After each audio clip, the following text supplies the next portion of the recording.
Boom! What's up, everybody? Welcome to an episode of Generally Speaking, the show I haven't done in a long, long time. I fooled you all. It's just going to be me. It's just going to be me talking Pixar for 2 hours. Everybody else can just, go pound salt because their opinions don't matter. Mine are the only ones that matter since it's my show. No, I really wouldn't do that too much. Come on. I love you guys, so I wouldn't do that to you. Because I know that you'd all probably hit me if it came to just my opinions on this show. But all of a sudden, really good to see people there watching. John Getz, good to see you. Monty in the chat. Look at this. All these people. The Ghost is in here. Ghost is in here. Kelsey's even in here. Kelsey, you're watching. I'm so impressed. Kelsey's watching. She thinks cartoons are trash like Billy Belford does, I think, pretty much. But she's in here, so I'm appreciative of that. We have a good crew here today. We have a good crew here. We at points... I've done this show before, and I've had about 10 people on at a time, 9 plus me, and it's kind of just been a little bit too chaotic, a little bit too long and drawn out, so I've kind of slimmed it down just a little bit, to do this. I needed a couple of people, a couple of generals with me to do the Pixar tier list. The generals are the ones who kind of spurred me on to do my watch through. I had kind of seen Pixar over the years. I hadn't completely avoided it. I'd seen it once or twice here or there. A couple of films I'd missed a couple. I never really ran out to watch them. But I did enjoy my watch through. And so as part of my promise to them, I said we'll do a tier listing and we'll get people's opinions. I know they have done a previous tier listing, so I'm going to be interested to see if that has changed between now and then. But without further ado, let's start bringing on the crew we have installed for today. First off, you know him as the Pixar King. He is the one who got a call sign from a fever dream. You know him, you love him. Party J, the Pixar King. How are you doing, my friend? Salute, Paul. Doing well. Ready to debate these Pixar titles. Gotta be honest with you. As much as anybody else, I will call you the Pixar King for one reason. For one reason more than anything else. When I think of animated, I actually think of you. Thank you. Animated questions all the time. You always talk to me about animated things. While the others do love animated, I kind of just have you in my mind when I hear about Pixar and animated films. So I'm happy you're here. Happy to talk about this with you. So, Appreciate it. Without further ado, let's bring on the next guest. I believe this next guest actually might have beaten you in trivia in Pixar. I believe that's the case. I don't know, he looks like a 12-year-old. I don't know his actual age, so I'm not sure if he's actually allowed to be in here. This is a drinking establishment, an adult establishment, but we'll let him in here anyway. Jack, my friend, how are you doing? You know, Brad Bird once wrote, "The average piece of junk is probably more meaningful than our criticism designating it so." That is going to be proven false tonight. Let's fucking do this. Wow, all right, coming in strong, And also, yes, I did beat partisan trivia multiple times. Which will change if it happens again. We'll find out. Oh, yeah. Okay, well. Well, I had to have one person on here that was probably more in line with myself to a degree. We have the animated folks up here. We got a bunch of animated people who know they're talking about. You have me, Dib It Down, who liked it, enjoyed it. We have to get a contrarian. Someone who's going to be bringing the bitter energy, the darkness inside when it comes to animated.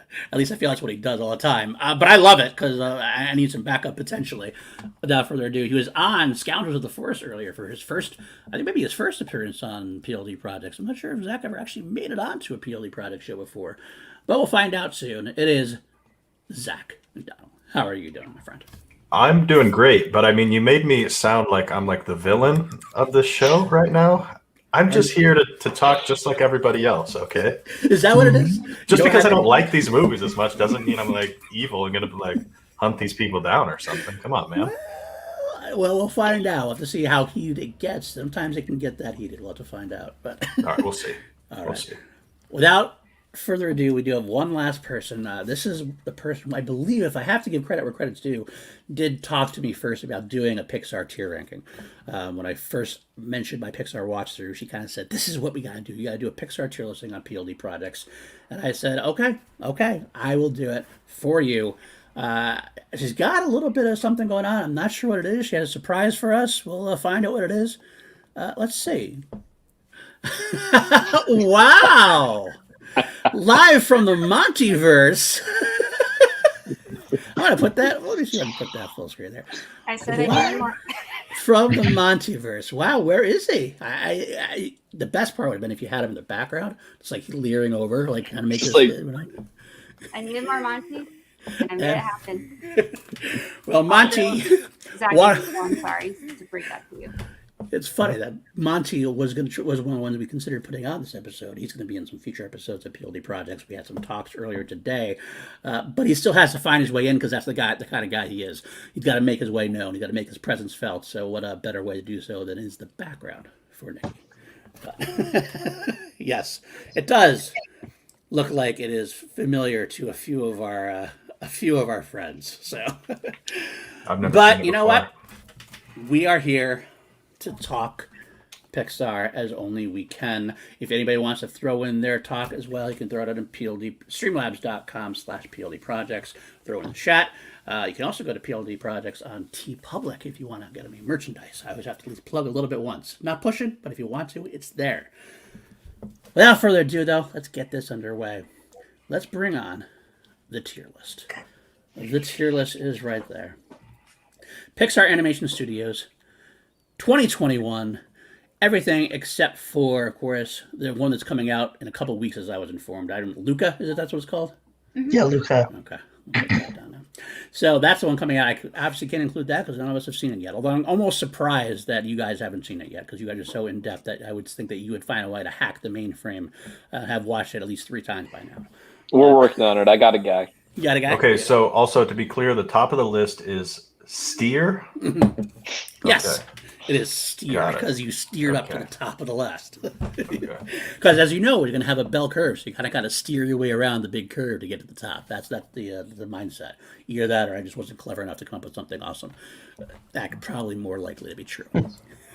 But we have the S tier. We have amazing. We have B for bitchin', C for cool, and then F for failure. We're going to do this in a way that we haven't done before. We are going to be slaves to Zach's exciting shape curve. It's actually a smart idea. We're going to go 3 S tier, 5 amazing, 7 bitchin', 5 cool, and 3 failures. And that's the way it's going to be. And I'm very excited to see how this goes down. I know we have a couple of big arguments on hand. We're just going to go in chronological order. So without further ado, let's start with the granddaddy of them all, the one that began this whole rigmarole, the original Toy Story. The floor, lady and gentlemen, is yours. Where do you think it should go? Party, let's start with you. What's your initial thoughts? Well, this is the first film in the Pixar movies, and it's the first movie to be groundbreaking for the animation and the style. And this movie holds a dear place in my heart. It's not the best Toy Story film of the franchise, but it's still up there for me. Okay. And so we'll see where this goes. But for me, I put this in A tier. You're going to put that on 8 tier. Okay. That's an interesting start to that. We'll put it there for now. Jack, what's your rebuttal? I actually thought it was perfect right where it was in B tier. I like this movie a lot. It is a movie that I watch as my first film of every year because it was the first fully CGI animated movie that ever came out.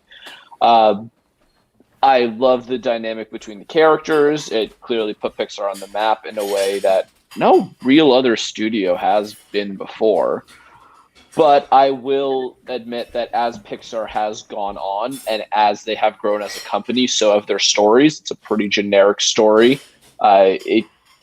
Even when you're watching it in the beginning, it does get kind of predictable. The animation's not great, especially on the humans. I would put it as a solid B tier. Okay. All right. I'm going to put Nikki up on next, and we'll get to Zach and then me. Oh, she got you guys around. So, Nikki, what is your thoughts?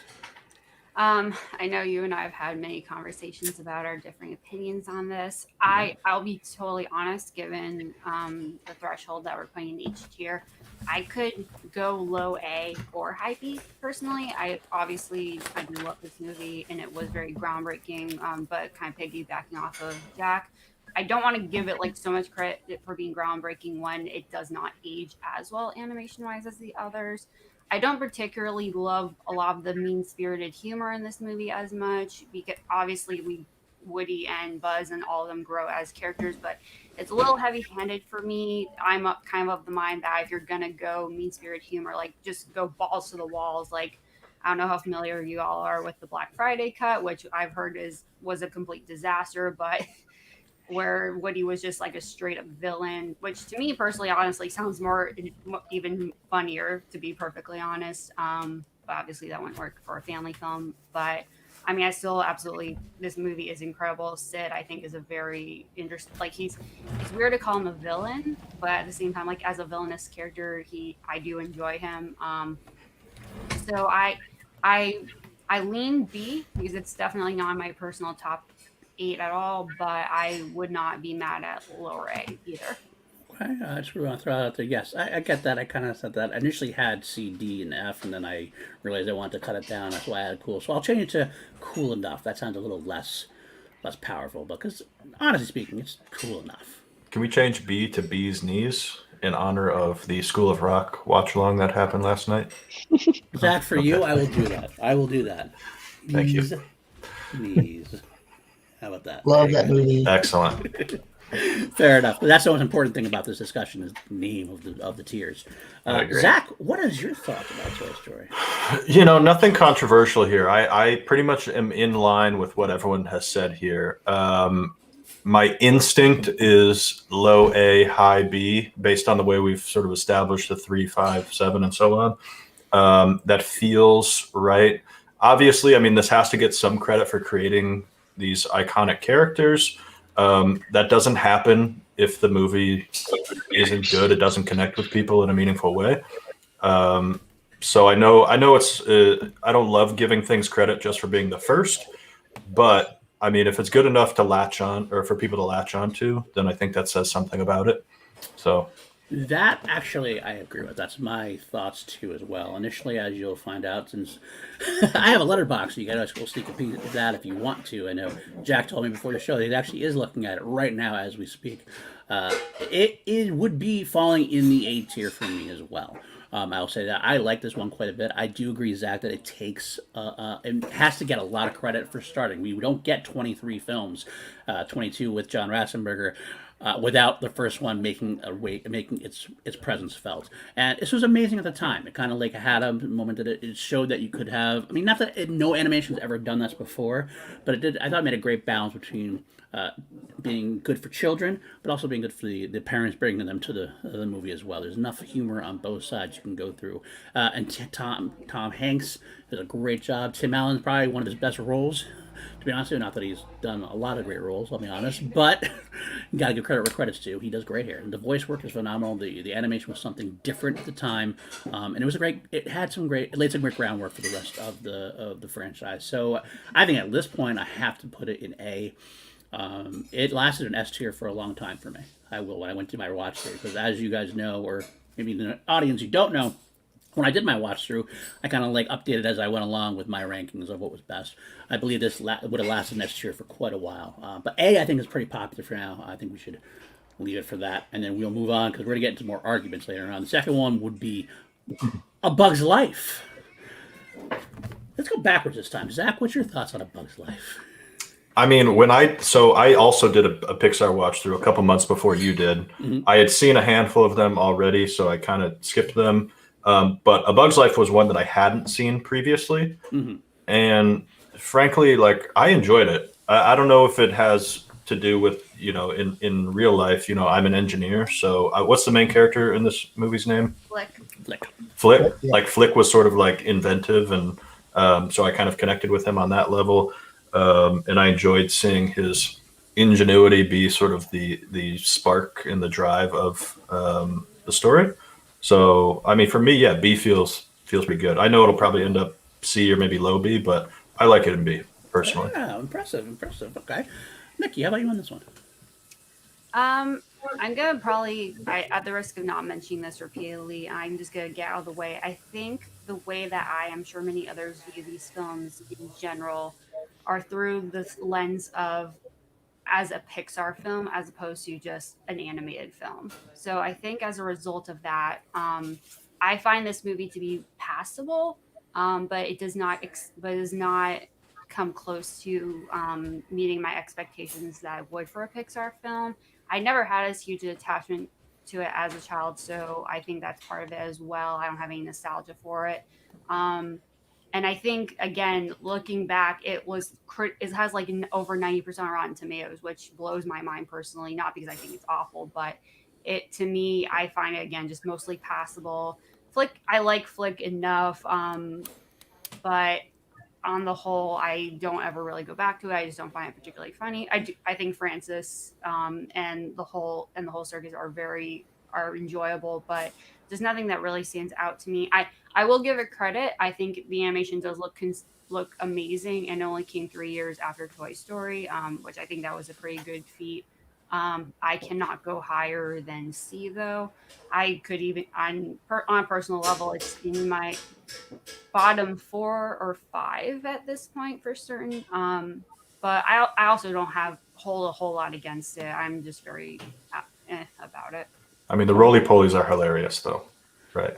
We all agree. Oh, absolutely. I'm going to get there. I have something to say about that. Actually, you know what? I'll jump ahead now and say this. This was weird to me. On my watch through, I rated this far lower than I thought I was going to. This is a movie this is the Pixar movie I've seen the most, because when it came out, I was right out of college, and I know I'm dating myself a little bit, but I was working at FYE, FYE Entertainment, and the video store. They put this on the video section, and it was on nonstop. So for like 3 or 4 weeks, I was watching it 4 times a day, basically. So it's definitely the one I've seen the most, which in some ways was annoying to me, but we also picked up a lot, so I have a lot of nostalgia attached to it. And the pill bugs were the ones we dealt. We would roll around the store, "You're fired! You're fired!" And like that was what we would do, just because we had to entertain ourselves somehow. I did like the Seven Samurai aspect to it. I thought it was a nice touch. I'm a sucker for that kind of story. Unfortunately, for some reason on rewatch, I didn't love it as much, and I didn't know. I don't really know why. But at the end of the day, I ended up thinking it was passable. Again, I agreed, just like Nikki had said. So if you go by my scores or my letterbox that I did, I actually have it as my bottom 3, which is tough for me. I hated that it was that low for me, and I don't even really know why. It's mostly that it's not as good as some of the other ones are, and that's sad to me. So I have it in the FF zone, which is tough for me. So I'll be happy to move it out of there. So I'm happy you guys can talk me out of it. Let's put it that way. Jack, talk me out of it. Why is it not in the F zone? First of all, just want to make sure, is this screen also not up for anybody as well? It is not. But I took it off so we can talk about it, since we know. Gotcha. Okay. At this point, I'll go back to it when we. Okay.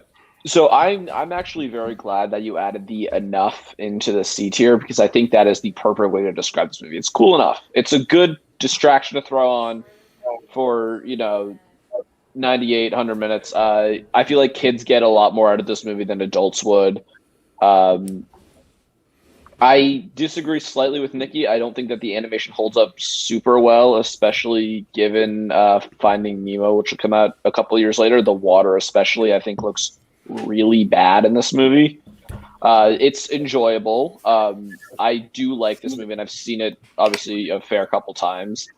But I think C tier is like perfect for it. I just don't find anything super over the top excellent about it. There's nothing in there that stands out to me as being like super top tier Pixar, top 10 best moments, except maybe Hopper, the character, is the villain. Obviously, it's been a little bit marred by its voice actor, but I think that Hopper's a phenomenal villain. I just don't love the rest of this movie. I think, again, it's cool enough.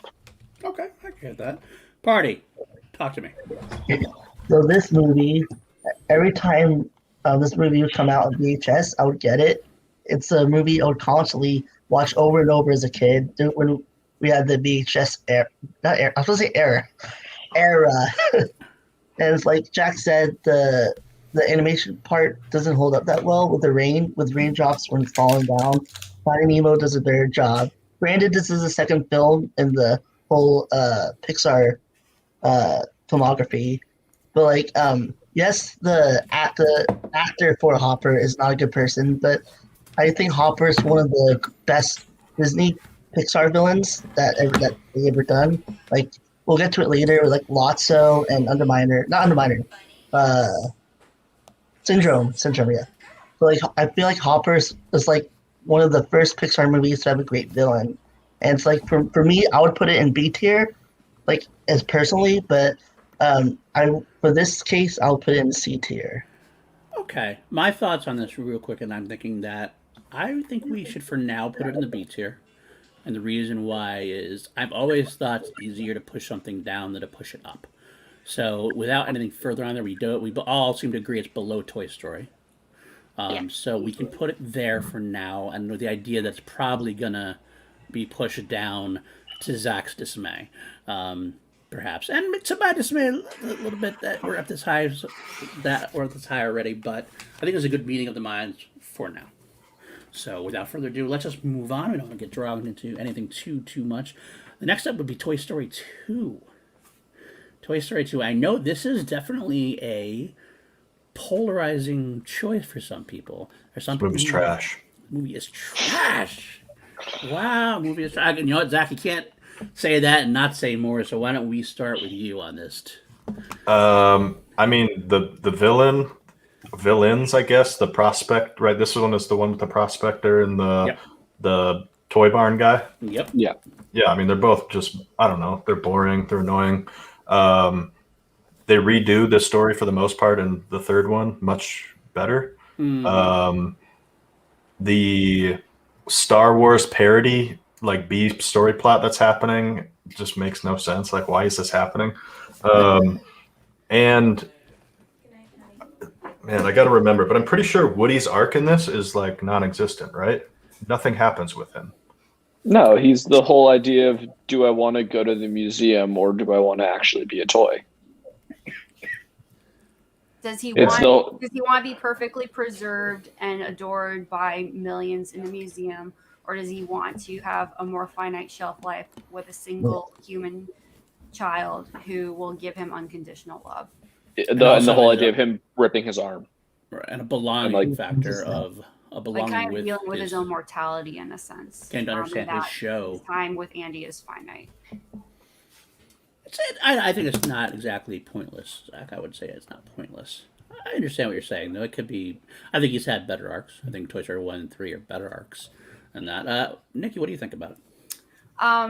Just to kind of clarify my previous, and I might have misspoke, but my comment about the animation to Jack, I mean, from the first Toy Story to these next two films following, like certainly the current animation is much better, but I think even in just like in Bugs Life, and especially this film with Toy Story 2 compared to the first one, the animation I think had definitely made some leaps and bounds. I think not entirely, but it's comparable, I think, to a lot of the animation in today's films.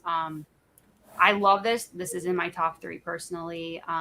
It definitely shares a lot of story beats with 3, and I kind of appreciate them both for what they both do with them differently, where this one's obviously a little bit more of a smaller contained film. We focus a lot more on Woody, but to me, especially after the development they've gone through in 1, they feel like more well-rounded characters where they have their camaraderie, even though they still have bicker and have their differences.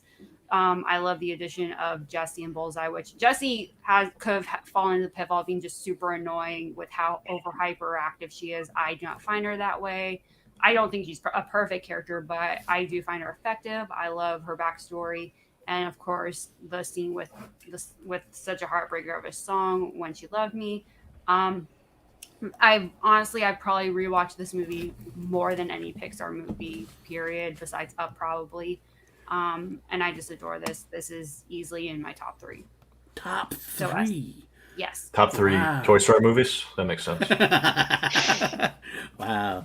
Zach, I never did get your spot. Where would you put this? Oh, I mean, I don't know. It's probably not F tier for me, but C, I think. So we have I just don't care for it. S. And Nikki mentioned Jessie being annoying.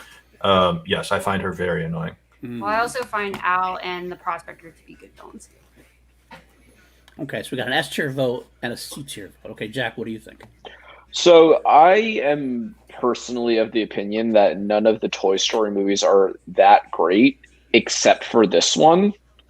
I really, really loved this movie. I would put it high A, above the first Toy Story for sure. I feel like the first Toy Story establishes a lot of the characters that we know and that we love.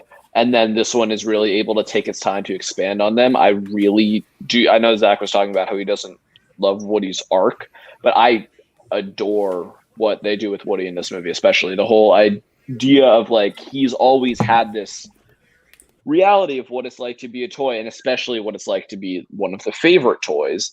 And now it's like, not only is he not a favorite toy, he's shelved. He might be put out in the yard sale if he keeps breaking like he just did. I think the humor is phenomenal, especially with the B plot of the Buzz and Slinky and Rex and all that gang trying to cross the street. I think is a great sequence. I think the whole parody of Barbie is phenomenal. Also, I know that Zach talked about how he didn't appreciate the Star Wars stuff that happened in the movie, but it's better than the Star Wars content we got in 1999. So, wow, holy, that's a hot take. I don't know if I can allow that kind of. I think Toy Story 2 is better than the Phantom Menace, Paul. An animated to a live action, really? I mean, Phantom Menace is also pretty much animated, so that's a different story. We have to talk about it in a different time. But I think that Darth Maul would slice up anything in Toy Story 2. To be frank, yeah, one character in a two and quarter hour movie, Paul. Palpatine is 2, Qui-Gon is 3, Obi-Wan is 4. But I'm going to digress. Jar Jar Binks is 5. Well, if you get the anti-Jar Jar Anakin cut of the Phantom Menace, it's pretty good. Okay. Pretty good. Can we also cut out Sebulba and Watto and everything on Tatooine? I love Watto. Look, if you get rid of Watto, what are you talking about? Get rid of Watto. Cool. Why would you get rid of Watto? That's cool. All right. So, anyways, the Phantom Menace is though an F tier Star Wars movie. Okay, let's be clear about this. And I would put Toy Story 2 in A tier, by the way, above Toy Story. Fair enough. All right, fair enough. Let's go. Okay, well, we can go to Star Wars at different times. Counter the Force. We'll have y'all on for that kind of S tier listing at some point as well. Party, where are you at? So this movie, now I said that the first Toy Story is up there. It's not the greatest, but this movie is definitely above the first Toy Story. It's in my top 5 Pixar films of all time. I love how they brought back the cast with new characters like Bullseye, Jesse, and Kelsey Grammer as their prospector. And fun fact is that this was supposed to be one of those direct-to-home videos, but then later on they changed it so that way it'll go to theatrical instead, which is pretty cool. And this movie, I watched this a lot as a kid, and that scene where like I guess Woody's dreamy where his arm gets torn off and Andy throws him in the trash. When I saw that scene when I was a kid, it was so dark for me. Like I was like, no, Andy, why would you do that? And I also enjoy the scenes like with I didn't enjoy the dream sequence, but I did enjoy the opening sequence with Buzz when you don't know where did Buzz go, but really he was in a video game while Rex was playing. And I just love the interaction between the characters once again, and yeah. And I would put this in S tier. S tier.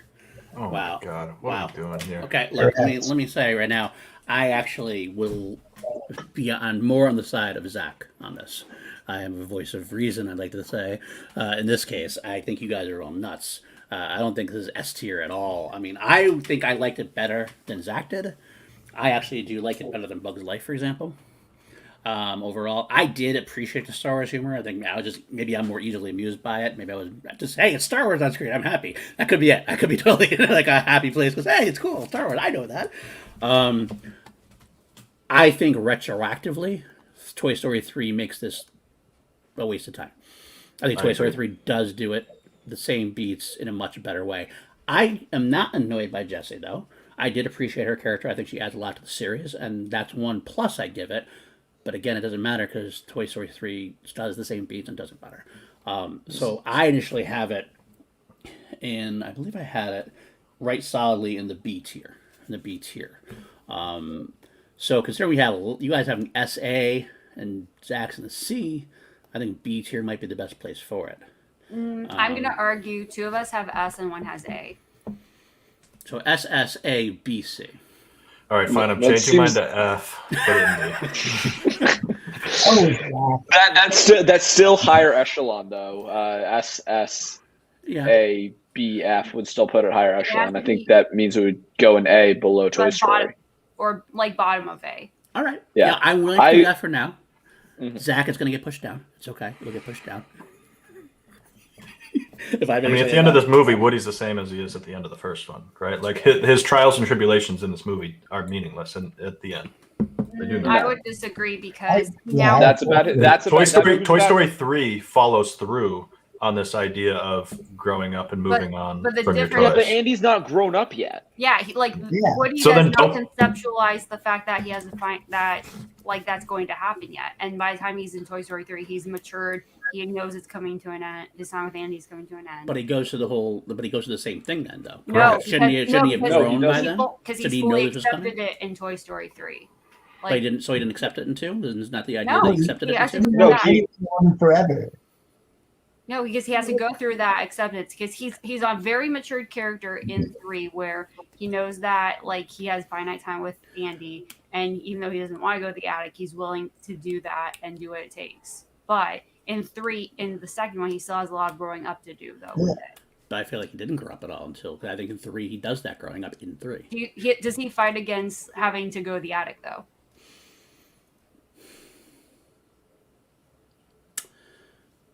I guess, but I still I feel like Woody's arc in 2 is that he regresses to this sort of like attention hungry version of himself, where he's like, "I'm the star of a show. But Look at he was me. already- I'm but he Woody." was already No, attention that's hungry the in first one. half. He was also Right, but then he just comes back to he learns the same lesson where he's like, "Oh, you know what? I'm just another toy. That's cool, and I'm okay with that." Just like he did when Buzz shows up. He's like, "What? No, the fuck? no, I'm that's not not the at all what king happened. anymore."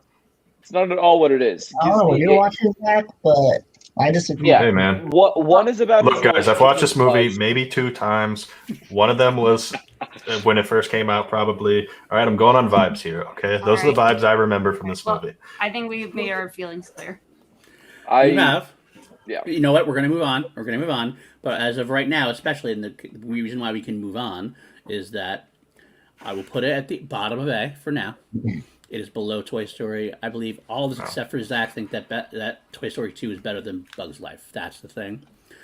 So this makes sense to me for now. I feel like Zach will be okay. We'll be okay, Zach. Next up, we got Monsters, Inc. Monsters, Inc. So we'll start with Party on this one. Okay, so this movie is amazing. It's also in my top 5 Pixar movies all time. I love the dynamic between Sully and Mike, and also it's perfect casting. John Goodman does a great job with James P. Sullivan. Also Billy Crystal as Mike Wazowski. I love the world building of this movie. I love the characters, the design, the set pieces, just everything about it. And it's really heartbreaking that, well, I was little, so I wouldn't understand, but it lost to Shrek for Best Animated Film, which I feel like this should have won. I just love the score. And Randy Newman, right? Yeah. Randy Newman can do no wrong, and this is one of Pete Docter's most high-beloved films, and yeah. Oh yeah, Okay. and I love the scene towards the end with the doors. I don't know what to call it. The Portal doors. yeah, with Shredder? the roller coaster. Oh yeah, the carousel. Yeah, carousel. All right, go ahead with you, Jack. Jack, we'll do Jack next. Yeah, I also love this movie. I would personally put it again high A tier. I put it above Toy Story. Even though I like it less than Toy Story 2, I would still put it above Toy Story. I think that this friendship is a much better one than Woody and Buzz. I think that a lot of the humor is really spot on, and I think that they dip into the Mike being ignored but not realizing it well twice, and I think it works very well both times. And I think it's rare that something can do that. Only like typical comedy rule of 3 is it only does it twice. But I think it works very well both times. I think that a lot of the supporting characters are really interesting. I think Steve Buscemi is perfectly cast as Randall, and that's a great character and design. I've probably seen this more than any other Pixar movie just because it was my go-to car ride movie. And I think part of that, it does like wear on me a little bit, where it's like I don't ever feel the need to revisit it as much just because I've seen it so much that I know all of the beats at this point. But I also do think there's a reason why I kept revisiting it so much. So I would put it in A tier personally. I would put it towards the higher end of A tier. Above Toy Story and Toy Story 2? Both of you? I would put it above Toy Story and Toy Story 2, Yeah. yes. I do think it's a more rewatchable film than both of those as well. Interesting. Okay. Why are you, Nikki? I'm pretty much along the same of the mind of Partisan and Jack. This is my personal number 4 currently. It's been a while since I rewatched it. There was some very minor thing that stopped it from being perfect to me, but otherwise, I absolutely adore this movie. Boo is absolutely stinking cute to me, and that's what I appreciate is that there's a lot of like kind of like what Jack alluded to, like a lot of jokes and like stereotypes of characters that could have just come off as hokey, but like it works. Boo could have been an annoying tag-along kid, but I love her. I find her adorable and endearing. Roz is hilarious, even though she could have just been a pain in the ass to Mike. There's a lot, and just like he touched on with their friendship, I honestly adore this. I personally, I have it below Toy Story 2, but definitely far ahead of Toy Story, so I would personally put it at the top of A. Interesting. All right, I'm gonna say that I did love this one a lot, especially initially. I will say that it seemed like it was a step forward. It was the most original film they'd done in a while. Because I mean, they had Toy Story 1, which is an original. Bug's Life, which like I said was kind of a Seven Samurai kind of not rip, but like nod to. But so it wasn't extremely original. It had some moments. This seemed like it was much more imaginative than anything they had done in a while. More than Toy Story 2 for sure for me. I do love the chemistry between Goodman and Crystal. I'm actually big fans of Goodman and Crystal both, so that definitely sold it for me a little bit. I do like my kids really love it, so I saw this one a lot. It's one of the ones I did see a lot. I do after my watch through, I thought this one actually has aged pretty well. It has a good mixture of innocence and has some great. I think it has one of the best endings of a Pixar film. I thought it was a really pure joy type of ending. So I do like this one quite a bit. I just feel like I have it in my list in the B tier. The only reason I think I have it that low is because I just feel there's going to be more that I loved more up above it. That's the only. I can't really say that it's for any bad reason. I do have it below Toy Story. I do have it above Toy Story 2, which is definitely different than everybody else's here. But my point would be B above Bug's Life, perhaps. But Zach, I'm interested to see where you have to fall on this one. So this was one that I skipped when I did my rewatch last year, or my watch through last year, because I knew that I had already seen it, but that was a long time ago. I don't remember a ton about it. I know like the major points of it, but I do recall that I enjoyed it a lot. Mm-hmm. So whenever I've kind of just messed around and ranked things for Pixar, it's always near the top. Okay. I would comfortably put it at the top of A, I think. And it seems like there's a general consensus there with everyone other than Paul. I mean, look, I'm just kind of like looking at the list, trying to look ahead. I think I see 3 for sure that I'd rank ahead of it, but maybe not many more than that, though. All right. I could let that go. I could put it where it is there. I could let that go. I mean, because I do like the film a lot. Everything argument, like I said, I don't mean any arguments against it. I prefer Toy Story, the original, for. I thought it hit more perfectly for me than Monsters Inc. did. It's really just it's no real reason per se. I can't say reason why. I don't know. I think just personally, I also think that Monsters Inc. packs a stronger emotional punch than Toy Story does. I think it's a lot sadder, and I think the score plays a lot better. Yeah, the score does. I agree with that. I can agree with that aspect of it. For sure. I'll say this: when Boo's door shredded, that killed me as a kid. And I did not. And the very end, I was just really in a very sad but happy way. Yeah, for me, it's when she like gets up from her bed and opens the door, expecting Stella to be there, and it's just her closet. Yeah, that's the moment that I'm just like, that was a tough gut punch. That was pretty tough. All And right, it's I'm getting its comfortable TV with that. show in July. What was that? It's getting its own TV show in July. Disney Plus, yeah. Disney Yeah, has its own Monsters at TV Work. show. So okay, I guess we'll hold it there for now. I think that's a good choice for at least for now. We'll have to see if it changes at all. Next up would be Finding Nemo. Finding Nemo. Interested. I know this is kind of a little polarizing, if I remember correctly, amongst you guys as well. So, Party, why don't we start with you in this one? Okay. So Finding Nemo, it's not in my top 5, but it's really good films up there. I love the father-son relationship. When it's emotional because when Nemo gets taken, it's really so like heartbreaking for Marlin because he has to go on this big journey across the ocean.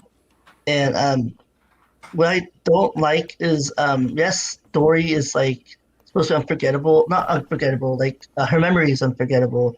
But I just felt like she's like the comic relief, which I don't mind really, but I liked how like there's like no villain really in this film. You have Bruce is kind of a villain, but not really because like he only shows up for like a small part. But I just loved like the cinematography of like the ocean and like when they go above the ocean, you see like the skies like um I think sunset. I think so. Yeah, I just love this movie, and also I would put this in high B, low A. High B, low I. Okay. High B, low I. All right, Jack, how about you? Yeah, I'm kind of feeling high B tier with this one, and it's weird because I do really like this movie. It just, I don't know. I do enjoy this movie a lot when I watch it. I just also never find myself with the urge to go back and watch Finding Nemo again. I think the story of parenthood is a really nice one, although I think it is done much better in later Pixar films, one that we will get to later. I think that Marlin is it's an interesting choice for a lead because I think a lot of it. I feel like this is really their first one that is geared more towards adults because the main character is like this adult who like very clearly adult of this child. Like even in Monsters Inc., it's like yes, the main characters are technically adults, but they still have this sort of childish energy to them. Marlin really doesn't. Which again I think can be like confusing for younger kids watching it. I love the side plot with Nemo and the Tank Gang. I wish that honestly got more attention because I find them to be more interesting characters in the movie. Yeah, the humor is like fine. My favorite bit is still the seagulls going mine, mine, mine, mine, mine. But yeah, I'm kind of feeling B tier with this one. B-tier? Above Bug's Life for sure, but Okay. Get this idiot off my screen. What is happening? What is he Wait, doing? it was muted. Sorry. One more time. Sorry. We can't hear you. Fuck you, Zach. Wow. Good show, Monty. Good show. I will say You got that no marbles.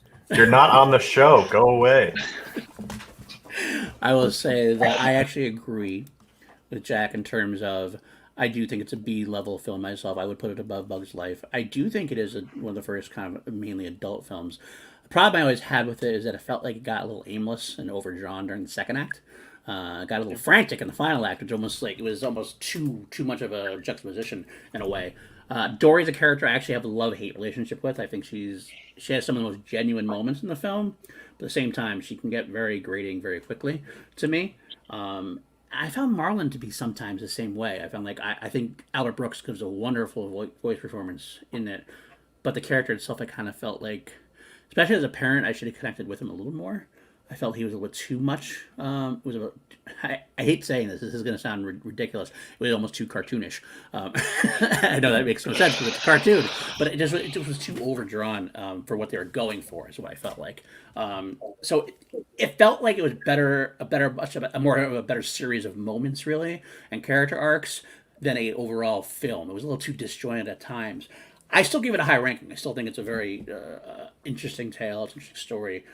I do agree. I think in the B tier would be fine. I'm happy to put it above Bug's Life, as we said. All of this said so far. that's about it for that. Nikki, how about you? I'm pretty much along the same lines as you guys. I think it's a great film. I enjoy it a lot. I think the numerous incorrect names, Harpo, Bingo, that Dory gives to Nemo get some good laughs out of me just because they're so random. Um, but I think it's gorgeous. I think it has a great score, especially that opening swell when the title card comes after Marlin first gets the remaining egg. Um, Gets to me a little bit. But yeah, it's one that I never go back to, especially. I even remember I was 8 when it came out, and even back then, I remember everyone I know like going on and raving, and I personally was never like that. Even back then, I was never that fully on board with it. So I definitely go very high B at the most, like the bottom of A, but I don't have huge, strong feelings or love for it. Okay.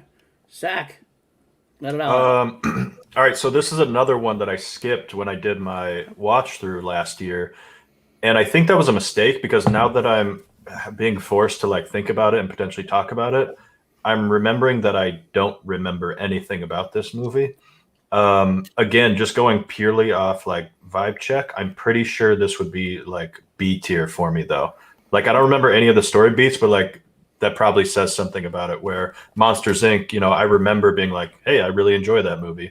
And this one, I'm like, I don't remember feeling anything about it. So middle of the pack, I didn't feel positively or negatively, I don't think. I know I felt negatively about the sequel. So if I didn't have the same instinct with this one, then it's probably can't be too bad.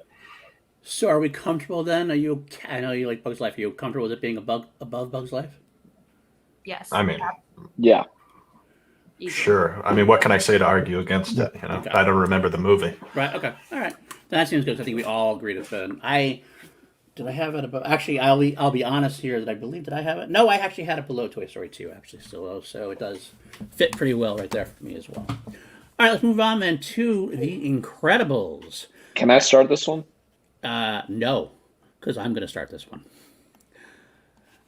I'm going to put that right there for now. The reason why I say that, I'll put it out there. This is probably one of my favorite Pixar films of all time. This is one of my favorite superhero films of all time. This is the Fantastic Four movie we all deserve and need to get. I think it's pretty perfectly crafted. There's not a whole lot I have to argue against it. It kind of has all the tropes you'd expect, and I think the animation is very vibrant. The characters are all very memorable. I love Syndrome as a bad guy. I love Jason Lee's voice. I do love the maturity levels of the family dynamic. For an animated movie and through everything we've seen in Pixar so far, nothing was simplified. It was nothing simplified. Everything seemed like this was the movie that started taking more deep looks into the family structure a lot of times.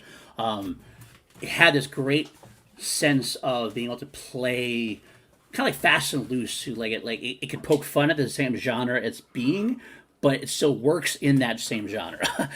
So it kind of like helps recreate it, but it subverts it. It's a very intelligent look at it. It's an intelligent way to go about it.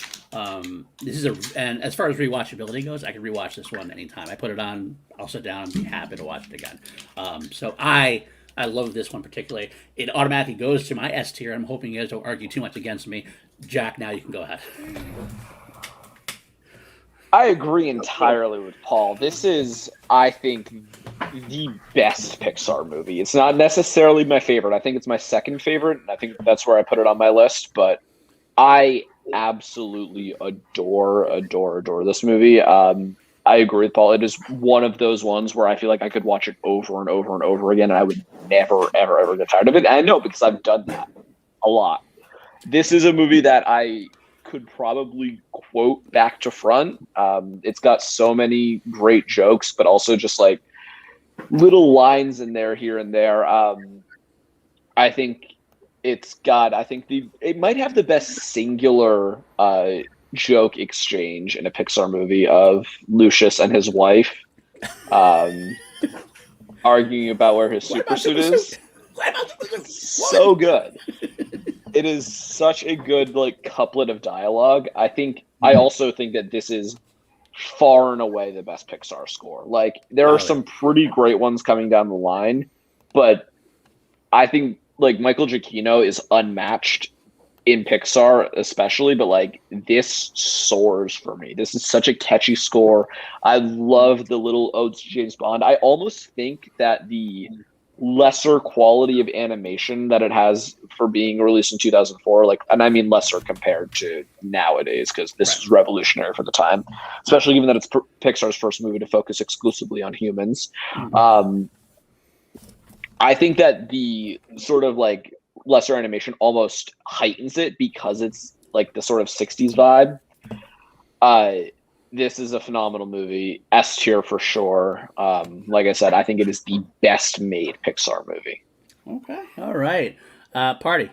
So yeah, I definitely echo the same thoughts you and Jack had. Now, this is like by far one of the best Pixar movies they have done. The score is incredible, pun intended. And I just love Syndrome as a villain. Like, you get his backstory, not at the beginning, but I like how you get it like sometime in the middle. And his the way it featured like you said, Paul, how like this is the Fantastic Four, which we should have gotten or kind of gotten, or yeah. And I just love everything about this movie, the action scenes, the set pieces, and yeah, I yeah. All right. Nikki, go ahead. I do love this movie. I think I'm probably gonna be a little bit lower than some of you guys. Part of it might be now. I completely agree. It doesn't pull any punches with like just going into like a lot deeper themes. It has a lot more adult undertones. I think that might have like as a kid not negatively impact me, but certainly like suspected infidelity, the death of all these heroes. Like a lot of that went over my head when I first Suicide in the beginning. That actually did not go over my head. I sensed that immediately. But so I think like as like in terms of how, my impression when I first saw it, like a lot of that because it didn't vibe with me, that might have impacted my viewing of it. Because I still think it's a phenomenal film. I just don't have as much of attachment. I don't want to be a killjoy. I am not a huge fan of that exchange because between Lucius and his wife. Personally, to me, it was just I think Sam Jackson has a great performance. I think he's great in it. To me, it just came off like a bit of a forced joke because it's like we never even find out why she hit it. Like I like the She's been planning this dinner for 2 months. Her evening's in danger. I just got more of the vibe like she's like the naggy wife. Like I think it's fine. To me, a lot of the humor in this does not connect as much. I also rewatched this fairly recently, and while I think Syndrome is a great villain, how is this guy who's established as being a genius completely forget that the Omnidroid that he created is going to detect his powers and destroy his plan? I don't think he knew. I think because again, I think he's cocky. He's cocky, but like I feel like that was an established role because to me it just kind of came off like what the hell? Like if he's so smart, how did he like forget his own invention? Because he was so overconfident in himself that it's like, oh, I'm going to have this grandiose moment that it completely went over his head. He's so obsessed with the idea of being the next big superhero that he forgot to think about what would happen if my machine could actually turn against me as the superhero. I get okay, Pat, whatever. Also, Raj is a total hypocrite. But otherwise, I still think this is a phenomenal film. Okay. Where would you put it then? It's probably my 7 or between my 7 and 9, I believe. So definitely A. I would say A. Zach, I would put it above Toy Story. Yeah, I mean, this is not in my S tier, but I do really view this movie positively. I think it has. I think Syndrome's a great villain. I think he's a creative villain. The supporting characters are good. You guys mentioned the score. The score is very good. It's just a bit more of a typical adventure type film or action film, if you will, even if it's animated, in a way that I can sort of get behind, in a way that I don't on some of these other movies. For me, it's probably in the 5 to 6 ballpark, I would guess. Very close to Monsters, Inc., I think. Okay, that's fair enough. That's a fair enough rating. I think for now, I think it's fair that after we've talked about the strength that we've talked about it, at least 3 of us, I think it's okay to put an S tier for now. Yeah, mine's in the S tier, not A tier.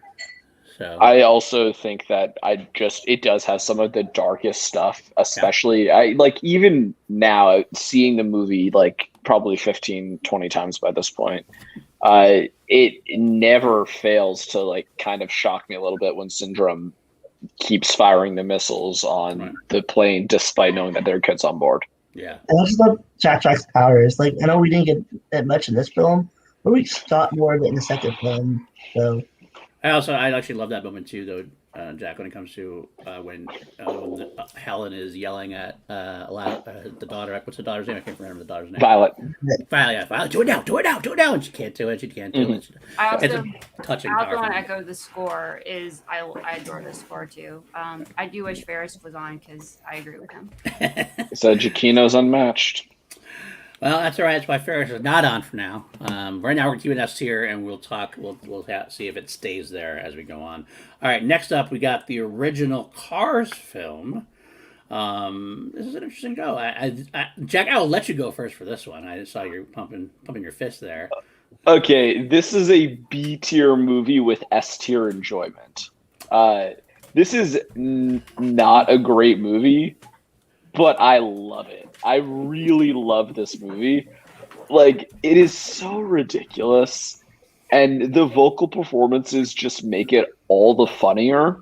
Like, I don't even know what I can say about this movie that I don't think. This movie lives way more rent free in my head than it should, I think is the best way to describe it. Like, I will just like randomly just say to my friends as we're driving, like, we got ourselves a nodder. It's such a stupid movie and it makes no sense. And I fully love it for that. So again, like, if I'm going completely like objective, I put it in low B, high C. It is not a very good movie, but I personally love it. So like, my personal ranking would probably be somewhere in the B tier, but I also am like fully fine putting it in the C tier. I want to piggyback on that a little bit because I actually agree with you to a degree. I actually have it in my C tier. I have it pretty low on my C tier, to be honest with you. And yet, I absolutely love this film too. Like, I don't think it's a good film, but there's enough in it that make me go, "Oh, I like that. I like that." I do smile a lot at it.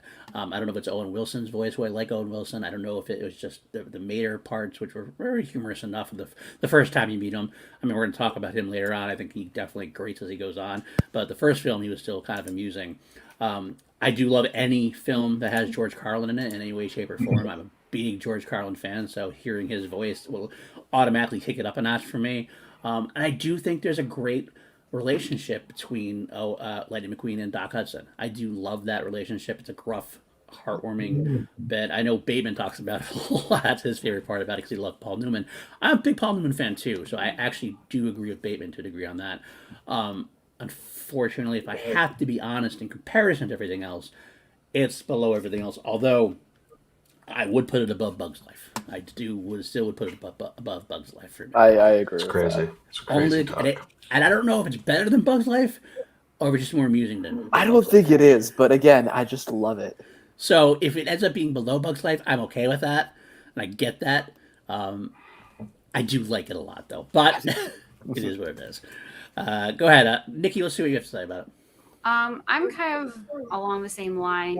I will be a little more generous than you, and I'll say I do actually think it's good. And this is again where expectation comes into play. If we're looking at through the scope as a Pixar film, it's absolutely like way at the bottom. But as just a plain old animated film, I do think that it's like it achieves more with such familiar story beats than I would have expected. I will say, I don't know if it's necessarily better than Bug's Life. I do find it funnier than Bug's Life. I think something as simple as, because I watched this recently, one moment that I don't know why it stood out to me was just before McQueen arrives to Radiator Springs, when they're all just sitting there like waiting for the lights to change, like little moments like that.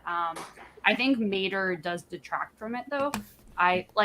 Unless it's changed recently, one of the most recent times I looked at the Wikipedia page, he's not even mentioned once in the summary. And that to me, like, just shows like what a throwaway character he is. I think he has some funny moments out, but I feel like as like a sidekick or joke character, he's like the first not total success that Pixar Funny. had. I think he's fine. I don't love him particularly. It's funny you say that, given how much like we're gonna get to Cars 2 later on. But it's funny that you say that.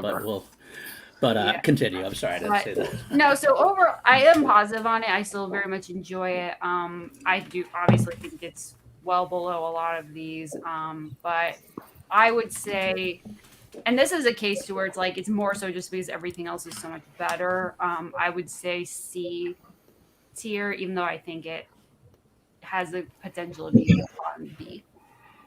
Okay. Would you put it above Bug's Life or below? This is tough. I would, on a personal level, I go above just because I enjoy it more. I don't know if it's necessarily better. Jack, you say that too at this point? Yeah, again, Right. purely from an enjoyment standpoint, I do like it a lot more than Bug's Life, and 10 times out of 10, I'm watching Cars over a Bug's Life. All right, Party, we'll go with you first before it's Zach. So this movie is passable, but every time I watch the movie, I enjoy it for what it is and what it gave us. One of the most emotional parts in this film was when Sally takes Lightning on a ride around the Route 6. What is it? Route 66. Route 66. Yeah. 66. Thank you.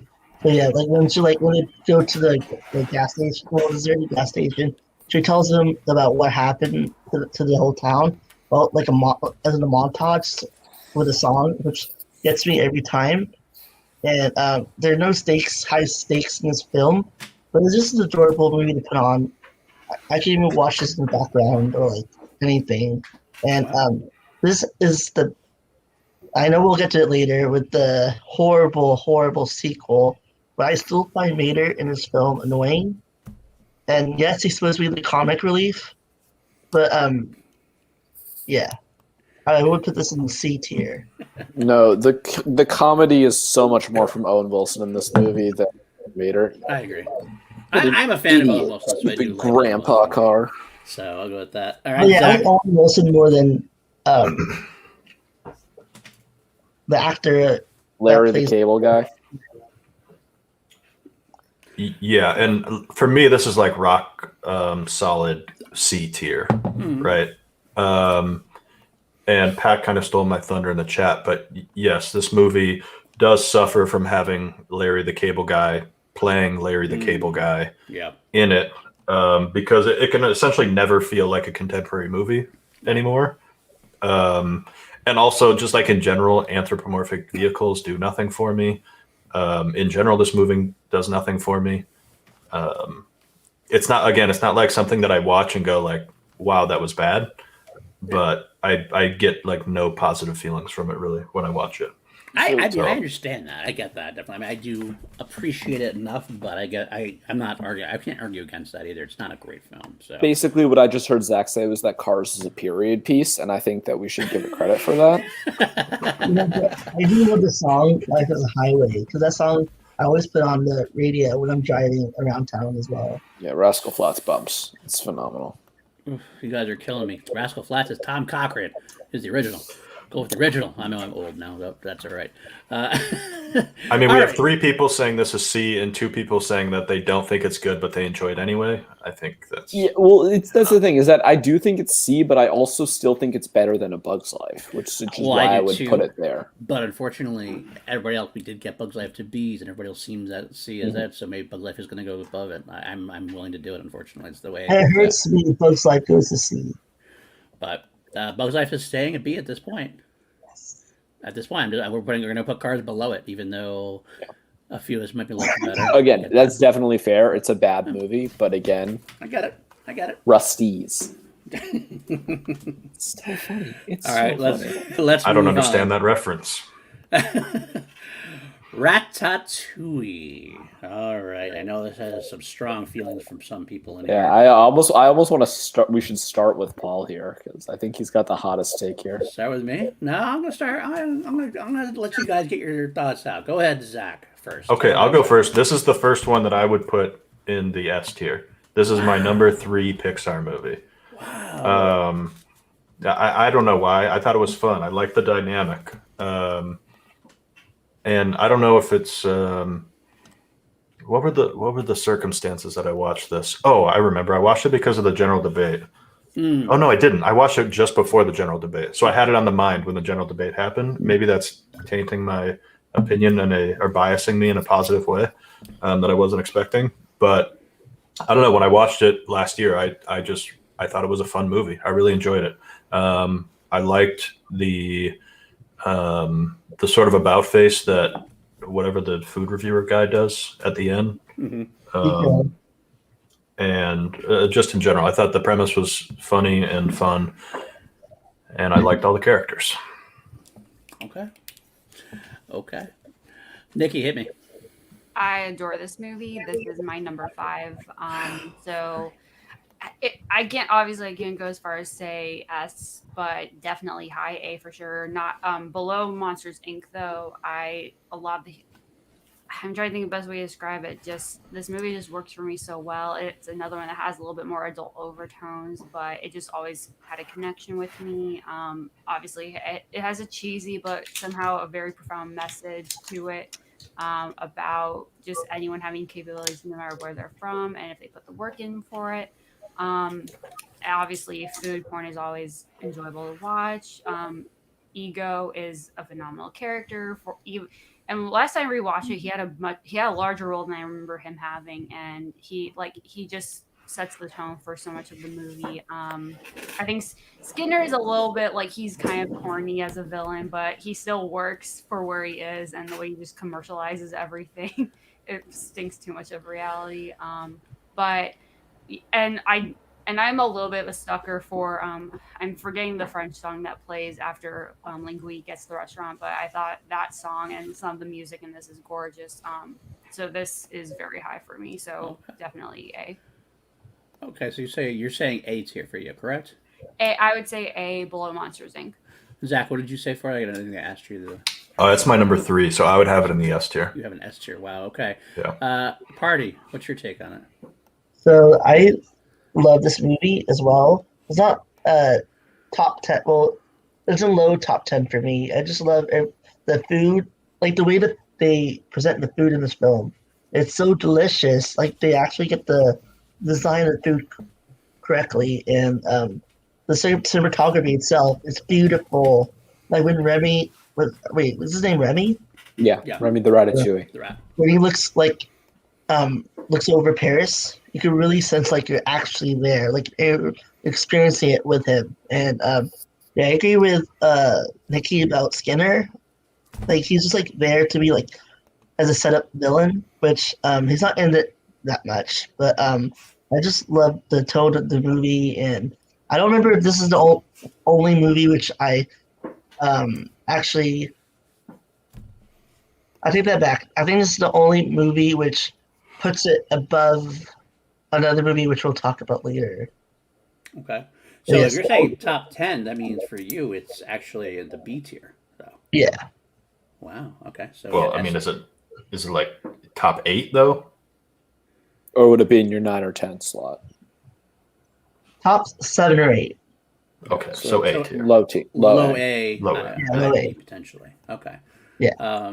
Jack, I feel I should close it out. So Jack, why don't you tell us what you? I like this movie. I like it a lot. I think that it is by far it might be the most accessible Pixar movie, and I just mean that in the way that I feel like it's the easiest to just watch and just kind of let it wash over you. You don't really need to be paying super close attention in order to get a lot of enjoyment out of it. And I think that's a really good thing, especially for a kids movie.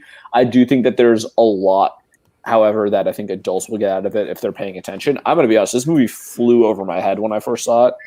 I did not understand it at all, but I still enjoyed watching it. Nikki was talking about how Ego is a great character. I would take that a step further. I legitimately think that he is the best character that Pixar has ever created. Peter O'Toole's vocal performance is phenomenal. I think he's got the best written monologue.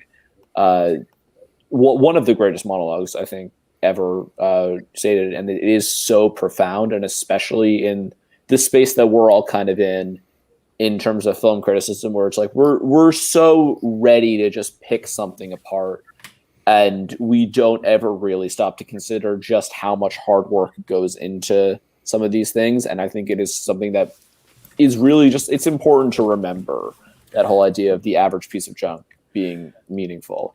That also being said, I think my biggest problem with this movie is that I like the supporting cast way more than any of the mains. I don't really like Linguini as a character that much. I don't really like Skinner that much. I think Remy is a fine anchor for the movie, but again, I'm so much more invested in like the rest of the kitchen staff and their little backstories that are fun. I enjoy the whole dynamic that the Rat family has, especially Emil, bringing all of the rest of those rats to the restaurant. I would definitely still put it in the A tier. I would put it a little bit lower just because I do think that the idea of the main characters do drag it down slightly.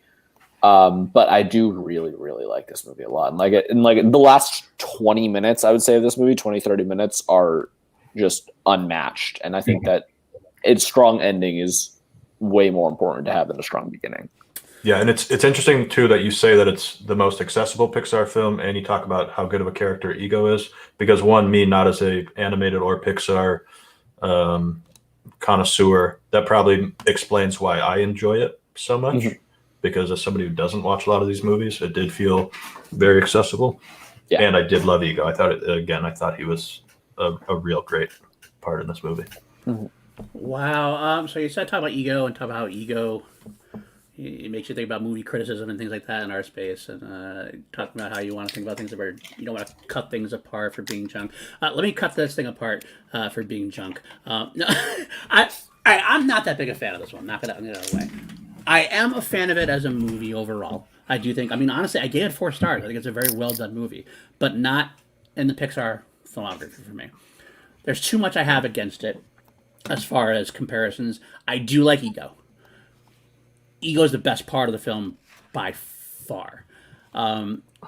Conceptually, the whole rat becoming a 5-star chef in Paris by being on somebody's head under the thing and using his hair as I know it's it's the fucking puppet concept, master, Paul. But it was so stupid that I couldn't ever get past it. And I get past stupid ideas all the time. For some reason, I just didn't like it. It just annoyed the hell out of me. And Patton Oswalt, his voice grated on me this entire film, and I couldn't help it. I wanted to mute it every time Remy opened his goddamn mouth. Oh, wow. I hated his voice. And I usually like Patton Oswalt. Every time he said a line, my ears were just like, shut. It was like a whine. He added like a whininess to his voice, and it really just made the whole thing awful for me. And again, I mean, Jack, you actually said it best. I could give a shit about the lead characters. None of them. The backing characters are fine. And Ego is my favorite part of the movie and the best part of the movie by far for me. He's only in it for like 10 minutes, maybe. That's a problem. That's a problem to me. His stuff is that good that I actually give it a 4-star rating on him alone. That's how much I loved that last monologue and how much I love Peter O'Toole's performance in it. That's the only thing that saves it for me. I put this at the bottom of B tier at best. Oh. I put it at the bottom of B tier at best. Like, I had it underneath a lot of other films. Okay, but you're wrong. So let's just go ahead and put it in A. Call it a day. I would say put it in A. I would personally put it below Toy Story 2, but I don't know what the rest of y'all are thinking. That's crazy. Yeah, I agree with Jack. I have A over Toy Story. Over Toy Story. I guess that's fair because I do like it more than Toy Story. I just also don't like it more than Toy Story 2. So I'd actually be fine just putting it in the middle. I mean, here's the thing, right? If Toy Story 2, because this keeps coming up, right? If Toy Story 2 is going to be a huge hang-up on sort of how things get ranked from here on out, do we want to very quickly just tweak Toy Story 2? I think I'm the only one that's really dragging it down. I would be fine. It seems to be affecting all of the other rankings. If we put it above Toy Story and then put Ratatouille also above Toy Story, I'm fine with that. So I would go Monsters Inc., Toy Story 2, Ratatouille, Toy Story. So that's hard. I mean, that hurts me to see, but it's like I put Toy Story 2 in the We're in this ranking conundrum myself. though, where people keep saying I like it better than Toy Story, but not as much as Toy Story 2. But Well, Toy Story they're 2 is inverted better in than our Toy ranking. Story. So And I'm the opposite. I actually like it better than Toy Story 2, but not as much as Toy Story. Actually, don't like it better than Toy Story I like 2. it more than but both of them. But I just want Toy Story 2 over the first one. I do No. too. No, I agree. No chance in hell. No chance in hell I let that happen. Well, you're Even if it's outnumbered, 3 though. against 2? You're outnumbered. Toy Story 2 over Toy Story. I get double votes as my channel. So then it's tied. Then you tied. and Paul gets the tiebreaker. So I get the tiebreaker as well. I will allow some things. I'm allowing some things. But I was gonna say, like, it's inevitable that there's going to be like we're not all gonna have our movies positioned where Right. we are, so that's going to obviously affect our ranking. We just have to find like the perfect, as much of a medium as possible. I will do this. I will allow that. How about that? Is that okay for everybody? ooh, nice. I'm good with I'm that. actually good with that. Yeah, I don't love I it. do like Ratatouille a lot. I love Toy Story, and I much more than Ratatouille ever would never even come close to Toy Story for me. But I will do that for the sake of the stream, because I'm saving my bullets for something else. Wally. Wally. Okay. All right, and here we All go right. with Wally. Let's do this. Let me. I guess I'll start with this one. I fucking love Wally. I fucking loved Wally. This actually, I'll tell you right away. This was just outside of my S tier. I had this as the highest A. It's my number 4 of all time. What I love is that it's delightful, imaginative. It's striking. It has this challenge of being able to convey everything it wants to say with barely any dialogue at all. It's like a silent movie almost, in a way. Not quite, obviously, you get some dialogue, especially when we get onto the ship and everything else. But so much of it is done by Ben Burtt's, like, of Star Wars sound fame, like just by his little voice antics and like the animation itself. So you have to be drawn into the animation and watch it to work. There's so much done with social commentary, so much exploration of humanity and inhumanity. I love the idea of having the live action in there. The Fred Willard being in there in a live action. There's something about that made me happy about it too. It seemed to work with what we were doing. I thought it was adorable. I thought it was entertaining. I love the character of Wally. I was sucked in right away. I love his romance. There's nothing about this that I don't like. I can watch this at any time, any place, anywhere. You can go ahead and strike me down now, but I'm going to argue much that this is in the A tier. Okay. This is a really difficult one for me because the first like 20 minutes or something, I don't remember exactly how long it spans, but somewhere in that range, as an animated short, is like so gripping and so like profound in this really creative way. It's almost hard to put into words, which is interesting because the movie itself doesn't use any words, throughout that. The issue I have is, like, if I was just going off the first 20 minutes, like, this is maybe the very top. I enjoy the first 20 minutes that much as a short, but then it just keeps going, and everything after that just is, I don't know, it feels incredibly wasteful after that. Like, nothing stacks up, and it doesn't even feel important, or it feels kind of silly. The people rolling around in their little carts or whatever they're doing on a spaceship. I don't know. It all, like, the tone just shifts completely, I feel like, and it throws me. It throws me off beyond that first 20 minutes. Interesting. Very interesting for that. Okay. So I really don't even know where I would put it, because like, again, the first 20 minutes are so good in my mind, and everything beyond that is just like not good. Like Cars, like I would put it like down with Cars basically. So I don't know. Okay. B tier, maybe high B. High B. Whoa, that hurts. That hurts me. I think it's interesting, your argument, because I think that's an argument that's going to be made for another movie as well later on, but we'll get there. Nikki, go ahead with this one. What's your thoughts? This is a film where I kind of appreciate it more as a technical achievement than having a personal connection to it. I think, obviously, like, this, what they're able to accomplish without having any spoken dialogue, with just Wally and Eva on their own for so long, just the sweeping visuals in space, and just a lot of interesting ideas, and just its reflections and theories about where humanity is going. I think a lot of it is more interesting than I personally feel an attachment to, or enjoy. So when I most recently watched it, it kind of had that slow burn feel to me.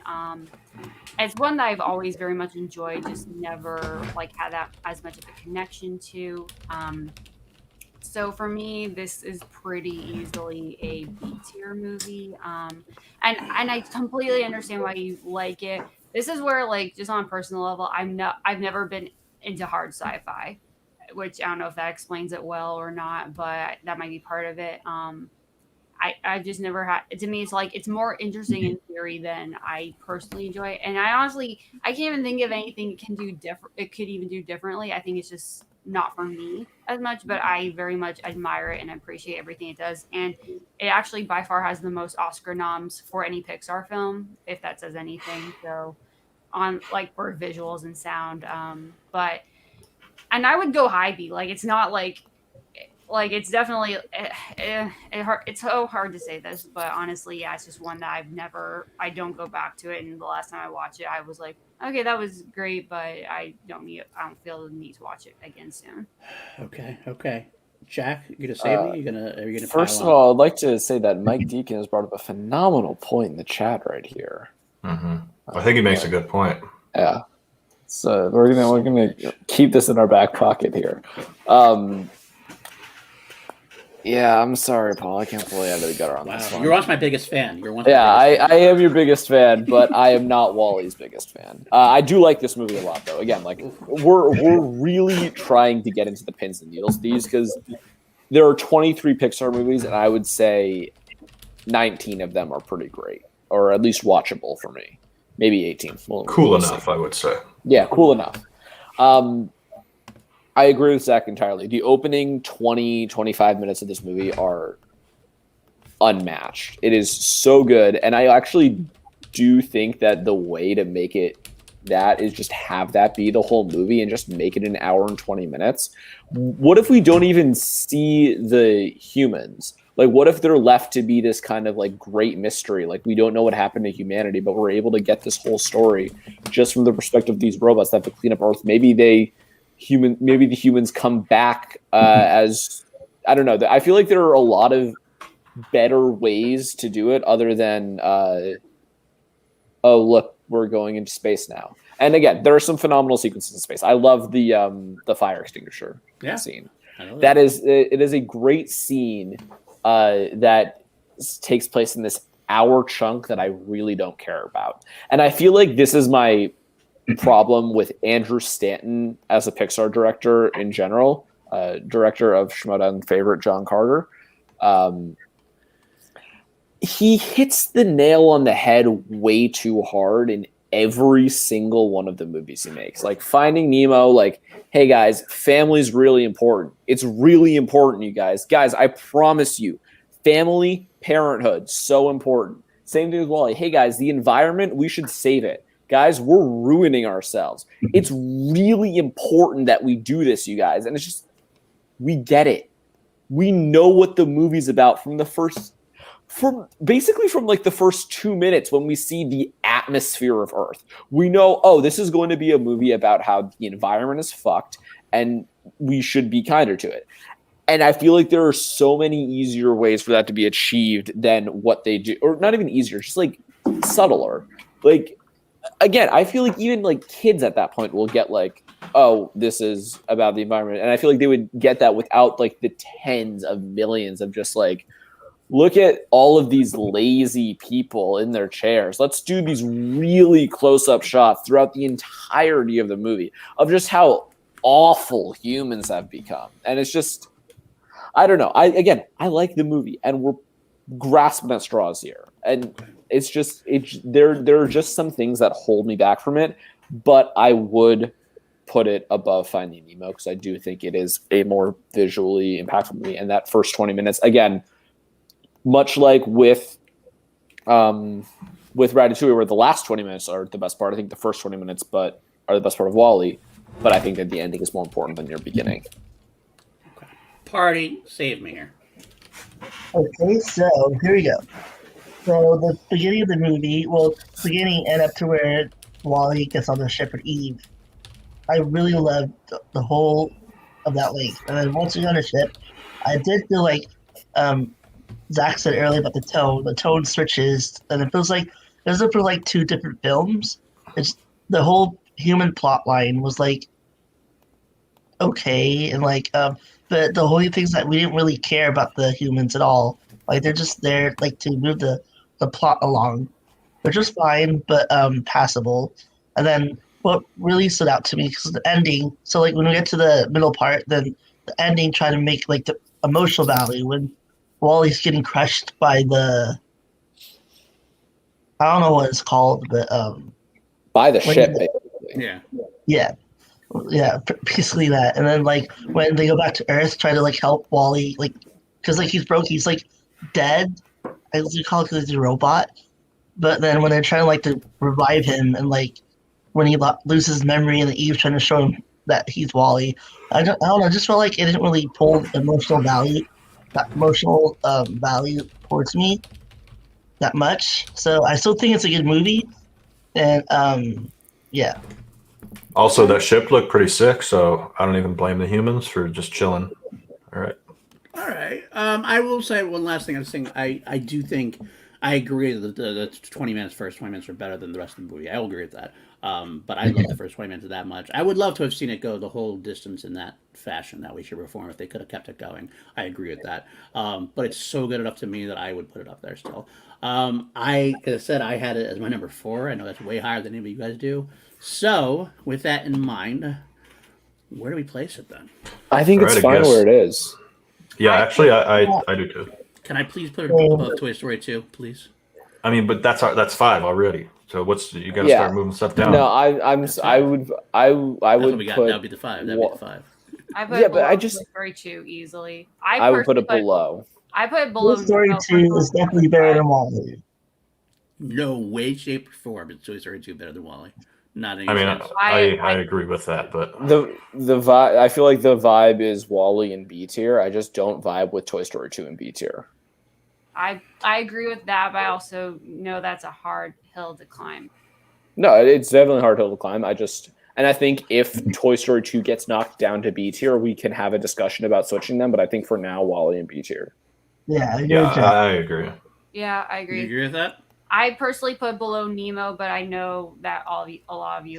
He just wants Mm. to put an A. Yeah, I'm sorry, Paul. Sorry, Paul. It might not be over yet. This is not the last we're speaking of this. This might end differently for you guys. So, all right. Well, Nikki does have to hop off soon, but we're gonna let her do one more, and because we couldn't let her go without doing one specific movie because she has to be there for this. I'm interested to see what everyone else is gonna think about it. Let's go on. Let's bring it up. I want I'll to let hear you Zach's start. nonsense first. Wow. Okay, let's go. With Okay. All right. So this movie is not good. The first 10 minutes are absurd. It's not emotional at all. If you watch that and you're like, oh my gosh, this is so touching.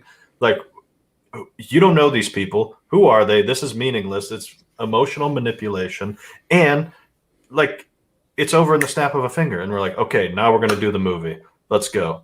And then the rest of the movie is totally nonsensical and absurd. So, anyways, I don't have much more to say than that. The All right. absurdity of this is just it's way overboard. Finally, what you think? How I think about Ratatouille. Anyway, I get it. That's how I feel about Ratatouille. To be I honest mean, with you. But Okay, dogs flying planes in this movie. All right. And it's rat holding- awesome. a rat doing a Pulling marionette. hair, A Awesome. rat pulling A rat hair pulling for hair marionettes. a million times more believable than dogs flying planes. I Neither of agree. them are believable, but one of them is insanely more awesome. Dogs no, flying planes? dogs Yeah. flying planes Dogs flying is not planes is- awesome. Dogs flying planes is awesome. Zach.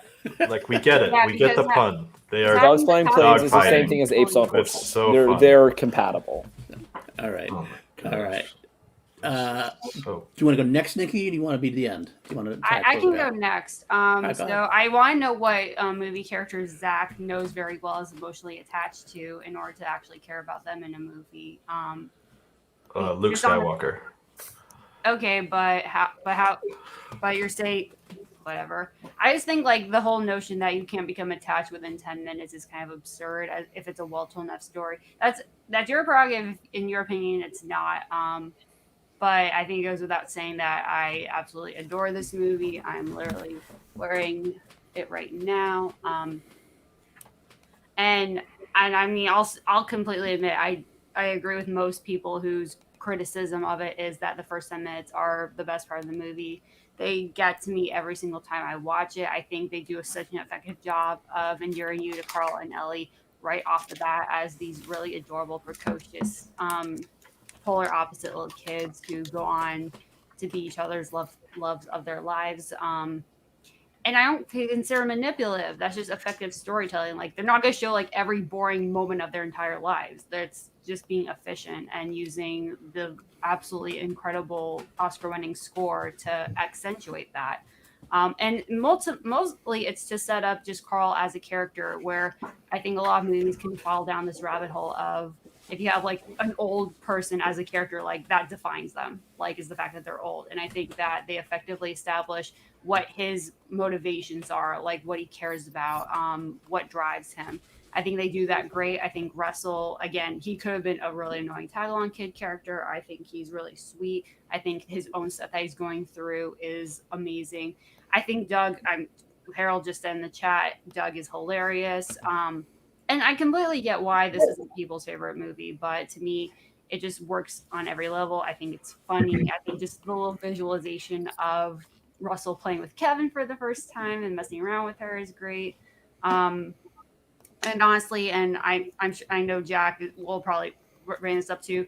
The other scene that just gets to me is when, after losing Kevin to Muntz, and Carl goes inside his house, he got what he wanted. He has the house. And he reads the message from Ellie, thanks for the adventure, go have a new one. And her wanting him to go on in life and not just be stagnant.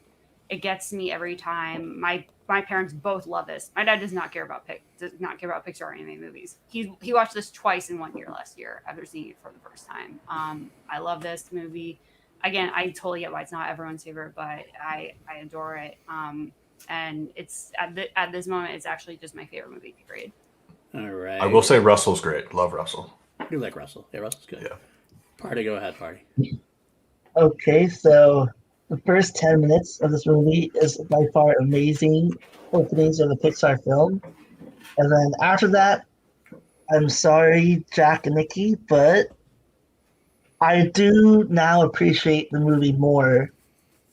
It has now become one of my favorite Pixar movies. What are you talking about? Who are you appeasing right now? No, I'm being serious. I'm not trying to pander. I'm literally being serious. Like, I really, after rewatching it again, I feel more connected to the film and like how it's more valuable, and just like the adventure, like when the whole Russell and Kevin, how like he loves Kevin, and Kevin, well, basically Kevin wants chocolate, but like just like the whole like emotional value of like Carl and how he lost his wife and he feels miserable, but he still wants to do what he started with Ellie by going to the Paradise Falls. And it just brings a huge heart to me, and I appreciate it even more. Wow. Trash villain too. I didn't mention that, but the villain's terrible. That's what I said. Let's not speak ill of the late great Christopher Plummer. Well, yeah. Okay, I love Christopher Plummer, but I mean, the first few times I didn't really care about the villain, but after rewatching it, I did care. Well, dude went past, so did care about the villain more. All right, Jack. Paul, you want to go, or do you want to save me for last? No, save me for we know last. what you're going to say, Jack. Yeah, go ahead, Jack. So here's the thing.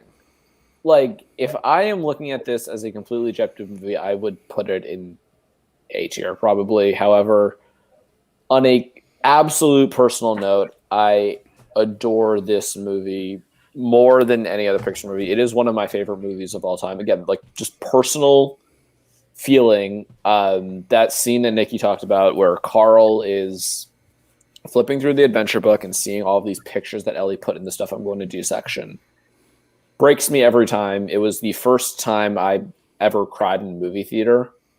I mean,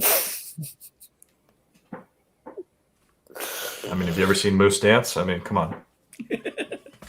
I'm sorry. Go ahead. I think it is one of the most emotional Pixar movies. I was about to say the most emotional, but that is not true. I think that it is also somehow it makes me cry, but it also makes me laugh just as much. I understand that for some people, the joke with the dogs can get tiresome. I love almost every single one of those lines. I love the little background lines that they have that are just throwaway things here and there. Like, I think there's one point where one of the dogs says, like, the old man like smells like prunes, or like the small man smells like chocolate. And it's just there are so many just like great little moments in there. I love the characterization. Again, I love the whole dynamic between Carl and Russell. I think it's a really special dynamic, especially given we don't really see like that sort of like idea of like, hey, this kid who doesn't necessarily have a father figure in his life is now getting this like special connection with somebody who's lost something that he never got to have. The whole idea of like him and Ellie not being able to have children, he gets to kind of experience that, but he doesn't get to experience it necessarily the way that he wanted to, but he still ends up caring for this kid. Again, one of the most emotional parts of the movie, again, for me now, is that scene where they're sitting under the house as it's raining, and Russell says, well, I would talk to my dad, but Phyllis is a bug him too much. Carl's like, you call your mother by your name? He says, Phyllis isn't my mom. And that just beat of silence that happens afterwards, I think is just so powerful. And again, it's something that flies over a kid's head, I think, sometimes. But it hits so well nowadays. I think that it's a beautiful movie. It was the first Pixar movie, one of two, to be nominated for Best Picture, and I think deservedly so. It does have a phenomenal Giacchino score. Again, he continues to win. Yeah, I love this movie. I would personally put it in S, but I also understand if it were to go into A. I put it in A. Okay. All right. I will say I had the same problem that you guys had with Wally. I do think the first 10 minutes are great. I like the first 10 minutes. I do think there's also a very strong highlight at the end with the scrapbook. That is actually a very emotional moment. I get that. I appreciate that. I think there's a lot in between that is merely passable. A little too chaotic for me, a little too ridiculous, to be honest with you, at times. I do love a lot of it, but I don't love all of it. And that's the problem I have. It's like the highs are high, and the lows are not so great. If I had but I don't think the lows ever reach as low as some of the other Pixar movies, though. I feel like this is some of the lowest lows, honestly. Really? Yeah. Yeah, I mean, honestly, the dogs are some of the lowest of Pixar, in my opinion. Well, I no, also didn't like the voice box gags, like the dog going high pitch for a minute and then like fixing it. I don't know. It's just. I liked his old voice better. I wasn't a big fan of Christopher Plummer's villain either. I thought it was actually was a trash villain. I feel like He's just a senile old man trying to murder people. I think there's too much of an emphasis on like if you don't have a great villain, like that drags the movie down. Where like that the focus isn't him to begin with. He is there kind of to drive the plot along, but again to offer kind of this contrast of like because what he sought out is what Carl initially wanted to seek out with Ellie, and just the contrast of Carl didn't reach this huge aspiration of adventure that they thought, but he found joy just kind of the smaller, simpler things whereas Muntz became so fixated with it, it basically robbed him of having anything meaningful in his life. I feel like we're also like you would also go insane if you had spent 70 years by yourself with no one to talk to but these dogs. I'm not saying he's not justified in being insane. I'm just saying I don't find it compelling. The problem I have with it is that with the ideas of what we're going for, the grief, the loss, that kind of thing that they're going for with Carl and with Russell, I don't think you need this villain. I don't think it's a necessary villain. I think it takes up way too much screen time, way too much time of the story, that I'd rather delve more into Carl's story. But I feel like it adds more stakes. I feel like I don't think it does. It gets more chaotic to it, and it's not necessary. It adds cheap stakes to it. To me, it adds cheap stakes. I think it adds the contrast a lot stronger because had Carl just been like, okay, he only cares about his ultimate goal, they would have let Kevin and possibly Russell, who wants to go off and save her, be just completely killed. And so he gets kind of his priorities in order to where it's he has this permission to pursue something beyond what he initially wanted to seek out. And I think you can find it in a different way. I think the way they did it was not the strongest way they could have done it because it was distracting and it wasn't.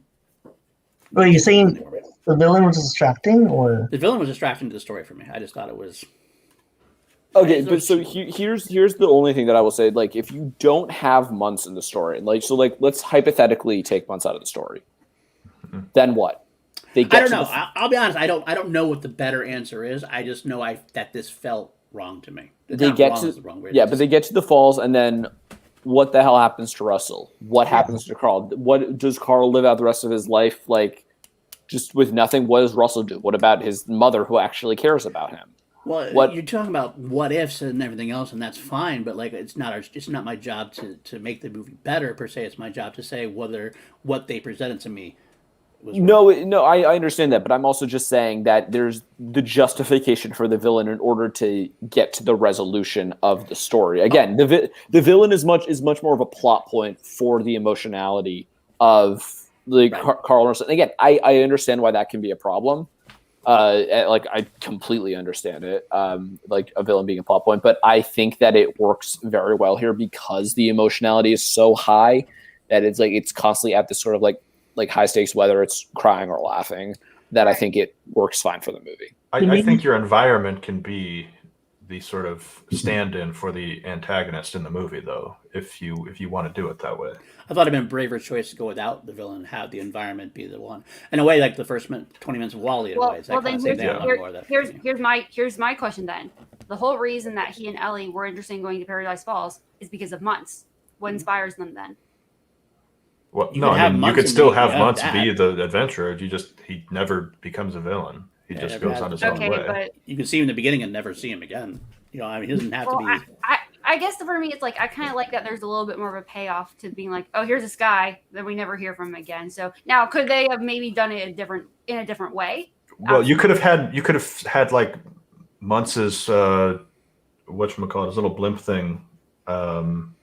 There or something. They find that, but no signs of Muntz anywhere. So there's this payoff of like, oh my gosh, he actually made it, and that's like a reveal that he made it, you know. And so you're saying that like you want to do like Amelia Earhart, just like disappear to like, and you don't see a body at all. I'm okay with that too. I think it would be fun for there to be a payoff that this guy that inspired them actually achieved something great. Also, like the other thing that I will say is that. I don't agree with that at all. I think like the fact that he did fail is honestly a much more potent message than like, oh yeah, and this is what you could have had like if things were. But he could have failed. But I'm seeing it as more like a half success, right? Like he made it there, but then he died or something, exploring or doing something, and then he never gets back to actually tell the story of. And that's what happens in the movie. Instead, he builds an army of weird dogs that like just annoy the hell out of him. And I like the dog. And I mean, I didn't touch on it. I actually do personally like the dogs. And I think like, is a lot of it silly? Yes, but I'm not going into this movie expecting it to be like the pinnacle of realism. I mean, I do have to say this villain is way better than the Prospector and Toy Story 2.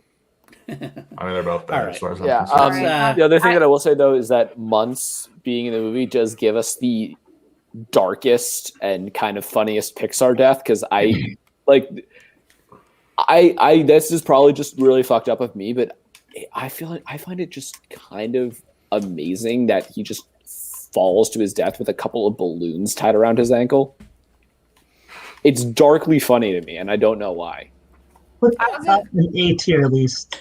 I would bump it up to A tier, for sure. Paul, you have a hard time putting it down. I love Wally so much more than up in like the matter. I can't. I don't think I could do it. I don't think I could do it. I also like, just a quick thing before I leave, like something that I saw on Reddit recently that never even occurred. I'll do that. But in response to the whoa. No, I'm fine with that. As long as it's an A. I mean, I'm not happy with this, but I'm fine with that. But I also know that Paul's gonna pull his shit and bump it down to B tier eventually. How about if we switch out Toy Story 1 and Toy Story 2?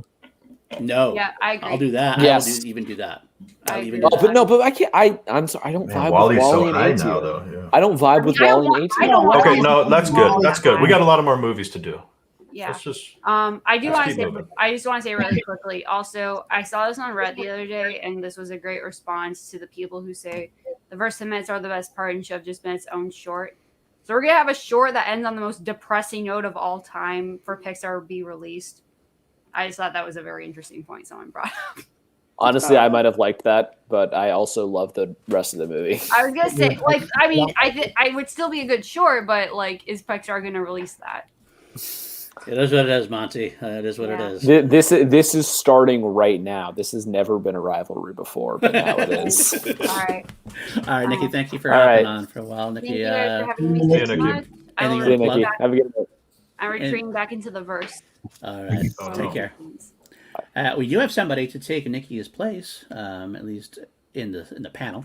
Is you've it been in PL chat- Dan? In the PL, it was not PL Dan. Feel Dan? I wish it was PL Dan. Yeah. No, he was in the chat. I haven't got a chance to chat to this guy in a while.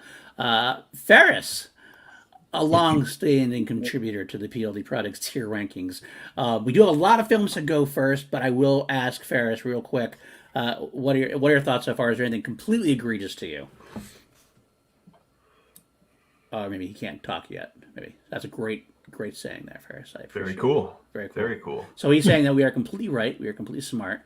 He's actually probably at his job right now. That's what it is. He's giving us. So we'll give him Yeah, a my second bad. to do that. Sorry, Paul. Sorry, my apologies. All My good. All apologies. good. All good. All My good. apologies. No, you don't need to apologize, Paul. It's not worth your time. Oh, wow.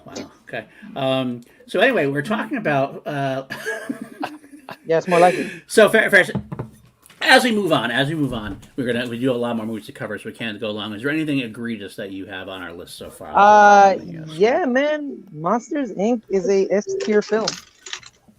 Thank It's you. our number 2 right now. That's Sure, not a right great. now. But I'm just saying, man. Like me, I prefer it over Incredibles. Like I like Incredibles, but like I was never in love with it like other people were. Like when people were like, "Oh, it's the best Fantastic Four films," like that's not really a high bar. That's You know true. what I mean? That's not really a high bar, and I liked it. You know, I thought Syndrome's backstory was kind of like, I was like, oh, you mad that your hero told you he runs solo, and you're like now like scarred to the death, and you want to kill him? Like really, bro? Like if my hero told me, oh, I don't need a partner, I'm running solo, I was like, all right, then fuck you, man, I'm out. Yeah, Like, I'm not gonna be like, let me destroy the world. Let me Ferris, say real I quick, also though, think like, that real you're quick, hold not on. insane. Let me say real quick, also Ferris. By the way, just real quick, there's a difference between saying this is the best Fantastic Four film we got, or this is the Fantastic Four film we deserved. That's a difference. So That's being true. better than what's that is crap, but saying it's the one we deserve is a different. Also, difference. man, I'm not okay with this Cars slander. Yeah, like, Cars is talking awesome. about? Cars is you know what I mean? Like, S tier Ferris. Come on. I love Cars, man. I think Cars I is prefer awesome. Cars over A Bug's Life. I prefer love Cars over Finding Nemo. Like Whoa. you I know, love actual cars. I don't love anthropomorphic I do too. animated cars. All right. Let's move on. Now we got where we are, at least. We'll move But on. The next overall, one it's a we're good talking list. about- It's a good list overall. We're gonna go with Toy Story 3 now. Toy Story 3. Jack, I want to start with you. Can you actually come to me last on this one? I can. Party, I'll start with you and stuff. Okay, so this was supposed to be the finale of one of the greatest trilogies of all time. Until, well, we'll get to that later when we get to the fourth one. We're talking specifically about Toy Story 3. This movie, to me, it was a great way to end the trilogy, and the emotional beats in this film was just like so dark, and like the incinerator scene where they're holding hands about to go to the furnace. I cry every time during that scene. And my favorite fist pump moment is when the aliens save them with the claw. The claw. The claw. Like I actually stood up and clapped at that moment. Okay, all right. Yeah, and then Lotso. Okay, Lotso is another one that's one of the greatest Disney Pixar villains out of the whole filmography. Like, he's so evil. You also get his backstory of why he's like that. And like, yeah, just everything. Like, I know I keep saying everything about this movie for everyone, but I just love the way it ends, like the whole story of Woody and like um he learns that he doesn't have to have Andy with him the whole time, and like just like the heartstrings really pulls you. Okay. All right. All right. Zach, I'll let you take this one. All right, I'm going to be pretty brief for the sake of expediency moving forward. Yeah, let's be a little brief. This is the best Toy Story movie. For me, not even particularly close. It's got the best villain, best emotional moments, best character growth, best payoff. It's pretty much across the board for me. Okay. The best Toy Story. Where I'd probably put it. I don't love Toy Story movies in general. I'd probably put it below. Although, I mean, based on what we have here, I would probably say above Wally, below Ratatouille for me. Okay. Party, where were you going to put it? Where were you going to put it? I would put in an S tier. Okay. Ferris, what about you? I echo everything Zach said. I agree with the sentiment. I remember watching this film. I remember loving this film, but I don't remember this film. Wow, that's hard for me to imagine. To be Hurtful. honest. Okay. You know, like, and that's that. Like, but I know, but I do remember the feeling I had during it, and I felt very. I fell in love with it. I enjoyed the moment where they drop into the furnace. Y'all remember? Like, it cuts to black for a sec. Yeah. So everyone's like, "Oh, they died," and I was like, "Did they just kill Woody?" Wait, the cut of the movie, the cut of the movie that someone made where it goes to Yeah. credits right there, Yeah. just Yeah. so good, Brilliant. It's so good. You're like, oh my god. okay. So Ferris, where would you rank it? Rank it the same place that Zach would pretty much at this point? Yeah, I am like around the Monsters Inc. thing. I think above Ratatouille. All right. All right. So Jack's got to go, but he wants to go last, and that's fine. I side with Party. This is S tier for me. I actually like this better than The Incredibles. For me, this is actually my favorite. This is my favorite Toy Story by far. I It is agree, my second Paul. favorite Pixar of all times. I think it's. I don't really have anything negative to say about it. That says something to me. There's nothing negative I have to really say about it. This has probably one of the most perfect endings in all of film. It does everything that Toy Story 2 wanted to do and made it just so much better and so much more meaningful, so much more emotional. Having Andy give away the toys at the end actually gives it the feeling that they were looking for in Toy Story 2. They didn't get. It had the great throwbacks, the claw coming back. It had things like that. There is, I don't even know what I can say. It hit all the right nostalgic moments that it had to. It had the best like parts of the imagination of the first one. It takes the emotional moments about mortality and friendship and just like amps it up. I mean, that moment where they almost die is so powerful for a kids movie like that. I really actually, Dark too. I actually thought about like, are they actually going to? I mean, I knew they were. In my heart, like, how could they do that? They can't kill them off like that. But like they had the moment where they accepted it. It was so powerful for a kids movie. I actually teared up a little bit on this one. I gotta admit. It takes some old friends, adds some new characters in a very organic way. Nothing felt like it's not the time where a lot of times these like by the third story, you're hankering for the old characters. They try to like force in these new characters that don't work. That worked it. All the new characters work here just as well as the originals did. I have nothing negative to say. This is my second favorite Pixar film of all time. I would put it in S tier with On the Park. Paul, I agree with your sentiment that it is better than The Incredibles. So if that's what thing, so I guess it's in front of The Incredibles. Okay. All right, I'll throw it there for now. We'll see. We'll have a touch base. All right. You wanted to go last, Jack. Are you gonna break my heart? Yeah, I'm gonna break everybody's. Are you heart going to here say because- something dumb? Yes, I think that's. You don't like Toy Story 3? No, it's not that I don't like Toy Story 3. It's just that the way that Zach feels about the emotionality in Up is the exact same way I feel about Toy Story 3. I feel like it uses its emotional moment. It uses its big emotional moment as not the climax. The climax of the movie is Andy playing with his toys for the last time. This is supposed to be the big emotional payoff, and it doesn't work for me because we've already had the big emotional moment of the toys accepting their fate. I'm fine with this movie being in the higher tier. I understand that everybody loves this movie, and I understand I'm a little bit alone on my island of I think it's good. Again, I put Toy Story 3, and Toy Story 4 all kind of in a clump together because I don't love any of them in particular. I think this movie's good. I think that it has a lot of good things about it. I just feel like it repeats a lot of beats from previous movies. I definitely would not put it above The Incredibles. Okay. I just So where I do we don't put it? I don't love this movie. But I understand that I hope I will eventually, but I've seen it like probably like 7 times at this point. It gets better every time I watch it. I gotta be honest with you. I've watched like 3 At times. least Every time I I feel watch like it, better. it stays the same. I think the thing that I don't like about them, I just don't like a lot of the new characters. I feel like I know where a lot. What? You know, like Lotso? Well, that's just it's kind of tricky for me because I'm like, I've seen this character before. It's what would happen if, I guess not really if Jessie got replaced, but I mean she kind of did. It's basically what would happen if Jessie went like insane and like became a villain. And I don't really feel like I need to see that. He's a fine character. He's got the same motivation as the Prospector, albeit probably a little bit more understandable. Okay. And again, I feel like my thing is just it repeats a lot of itself from Toy Story 2. Like both of them have their like non-climaxes in this big industrial complex, and then for the final climax to actually be this sort of sweet resolution. But so much better with the Sweet Resolution being Andy going off to college. And actually Not for me though. But And, your climax and your resolution shouldn't necessarily be the same thing. Like you should have an emotional moment and then a payoff. To conclude yes, it. but Toy Story 3 has emotional moment payoff, like right in a row after each other, and I feel like it just. I feel like it stays up there the whole moment. Yeah.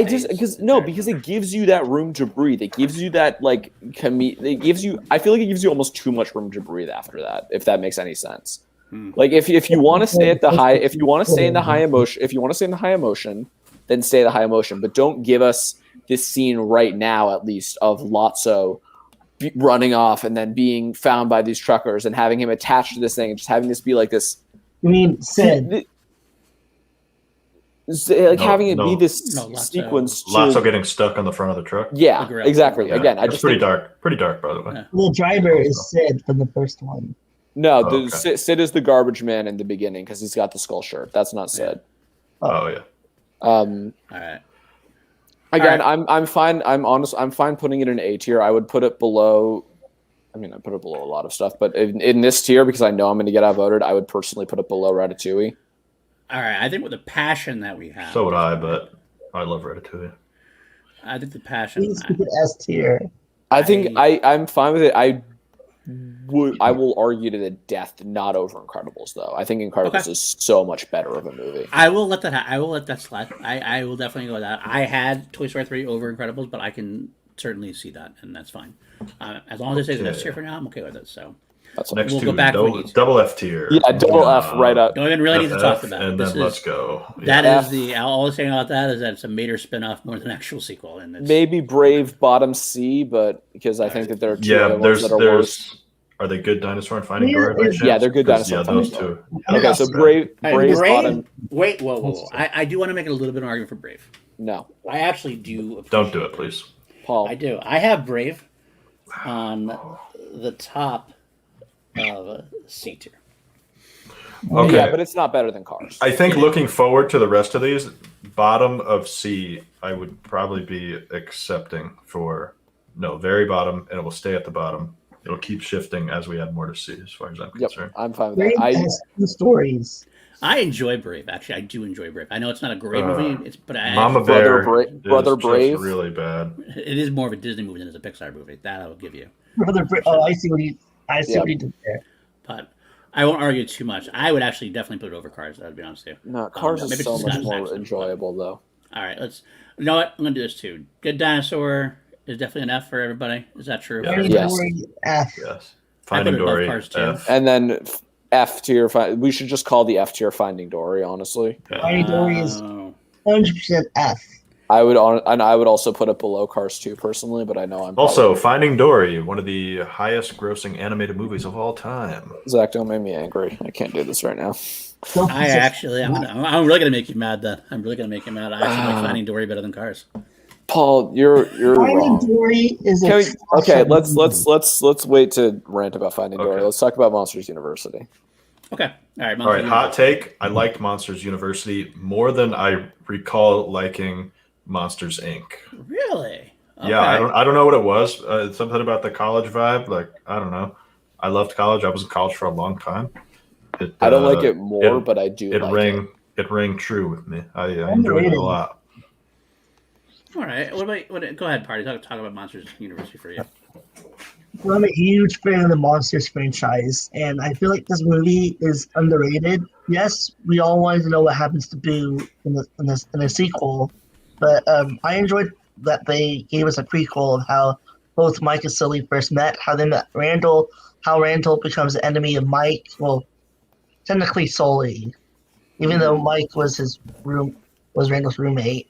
So yeah, I feel like this movie is 100% underrated. I love how we went to the college, like Zach said, as a college value, and yeah, this is.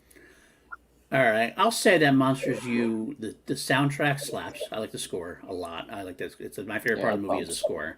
I think it's a very well done sequel. I don't prequel.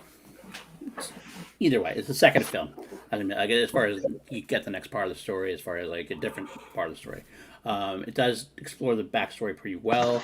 I think it's pretty predictable overall. To be honest with you, I didn't find anything that was overall anything new and exciting about it. It was so fun because I like Goodman and Crystal, but overall, I actually put it about low B, maybe high C. I think this is like in my top 5. Really? Wow. Yeah, this would be high to mid A for me. I think. I would put this over Bugs Life. I'll put it over Bugs Life. I would also put it over Bugs Life for sure. I'm okay with that. I really enjoy this movie. Again, it's like it's not great. It is like if you've seen basically any like college movie like Animal House or whatever, it's just that, but with the Monsters Inc. characters. I do think that the one thing that is really different about this movie is the ending. The whole idea of like Mike accepting that he's not a scarer and the idea that college isn't for everybody, I think is really kind of an important message. Okay.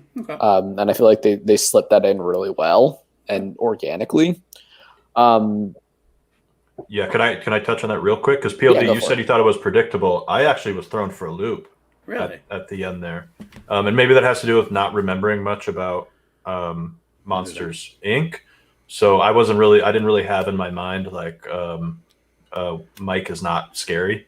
I was like, oh, this is going to be his moment. He's going to like triumph. I'm going to be happy about it. And then I was like, you get that, but then it's like, oh no, he didn't actually triumph. They cheated, and he's not scary, and that's okay. And I was like, oh wow, okay. I'll say it's very quick. I think that's the unpredictable thing right there, man. Because you would predict like, oh, Mike showed us how he's scary. I didn't. But then like, right away. You didn't. And again, me not remembering anything about Monsters Inc. probably play a part in that. I did because I thought it was like ridiculous. Like, there's no way he goes from. There's no way. It's way too cheesy. If all of a sudden he gets the big 5-star and record-breaking thing, I'm like, that's. I like that they did it that way, but I thought it was predictable because it just threw me for a loop. To be honest, it was fun. My bad, Partis. You go. Sorry, Partis. No, it's all good. I was gonna say the whole continuity thing, which like had me like shaking my head. Well, not shaking my head, scratching my head. It was like how they met Yeti in the mailroom, but in the first one, they actually.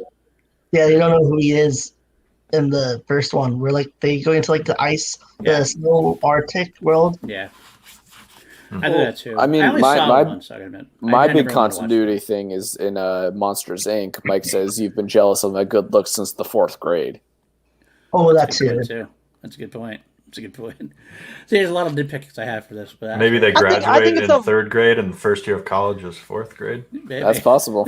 Probably. I think it's a fine film. It's like a fine film. And let's be real, like Pixar has a sequel issue or like a second movie issue that's not named Toy Story.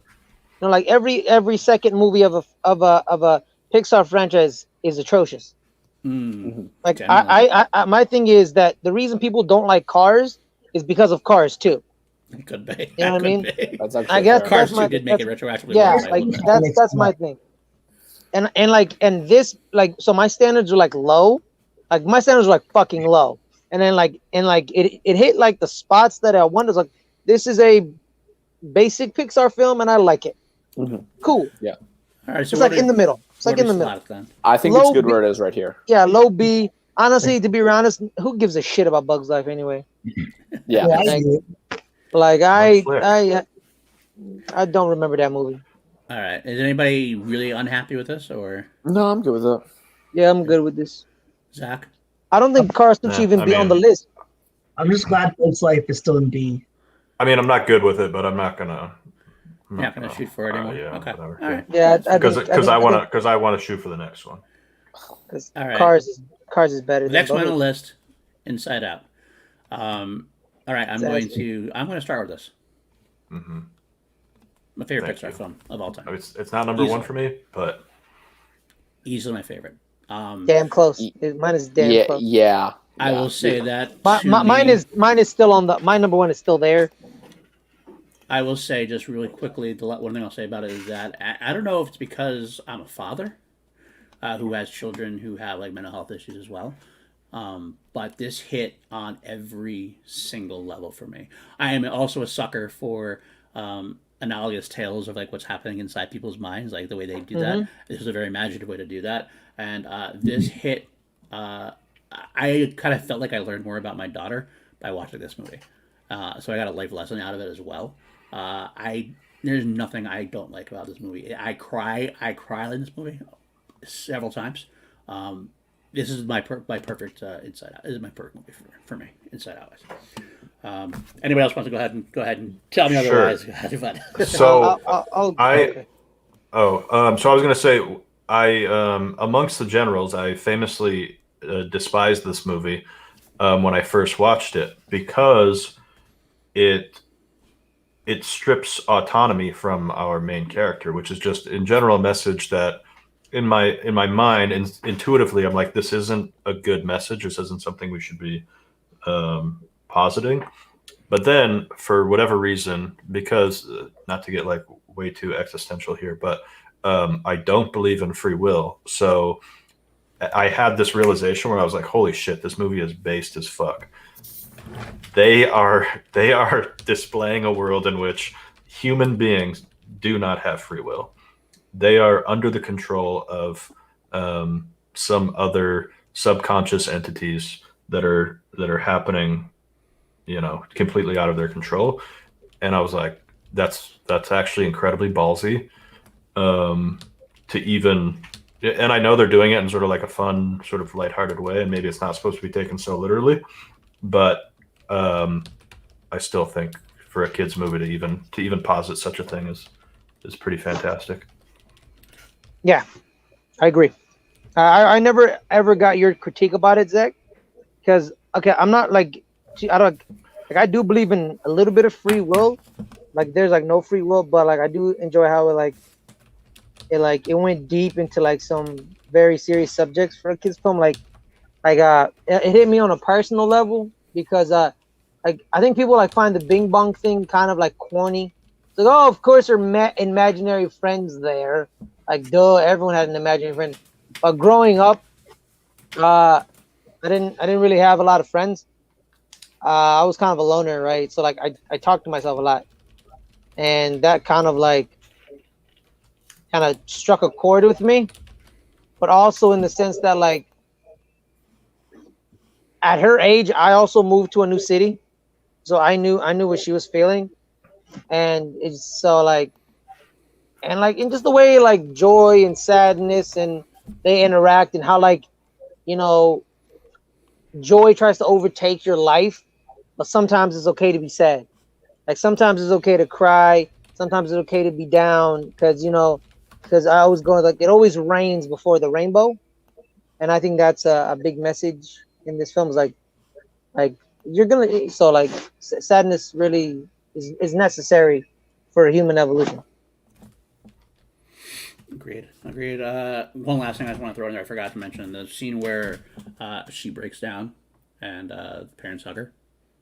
Can I talk about that? I will have to real say quick? I bawl every time. Go ahead. You guys. Yeah, I'm 100% with you, and I think you and I are both coming at it from like different perspectives of like you're the parent, but like I at like the amount of times that I've wanted to do that and I have not, because it's like the idea of like you have to keep your emotions bottled up inside.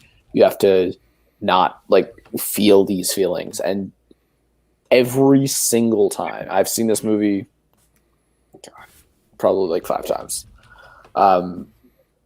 every single time, no matter what, it breaks me more than any other Pixar movie. Like I feel like everybody kind of has like a Pixar movie that like really hits them in an emotional spot. For a lot of people, it's Toy Story 3. For some people, it's Up.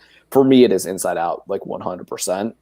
I love this movie every time I watch it. I cry uncontrollably every time I watch it. It hits me on every single level, and I also love that it is kind of like it is surprisingly deep, I think, sometimes, because I love the idea of like these characters. I know that Zach says that Riley's the main character. I still think that the emotions are kind of like the main characters. Riley's just kind of the vehicle for them. No, I agree with that 100%. Mm-hmm. But I'm saying conceptually, that's a wild thing to do. Yeah. But I love that like joy can be sad, sadness can be happy, anger can be scared. It's just, and again, it's not like things that like you really hit over the head. It's just the idea of like, hey, emotions are really complex and we don't always understand them, but what you do need to understand is that all of them are important, and and if you try to let one overtake too much, it will cause you to swing completely in the direction. And I do think it is a very important movie for Pixar. I think that I do think it is Pete Docter's best Pixar movie, like easily. I think it is actually perfect where it is. Anybody else have anything to say about it? I will say that I also adore this movie. I love the whole emotions, the storylines, but the emotions. Bing Bong. I'm really glad they didn't put him into marketing, because I really enjoyed having him like a surprise. Like, oh, we didn't know about this character, and Bing Bong has become one of my favorite characters in Pixar. Not just Pixar, but like of all time. Like the way what emotional really hits me the most. Yes, when Riley breaks down crying, but also when he says his last goodbye to Riley. Well, not Riley.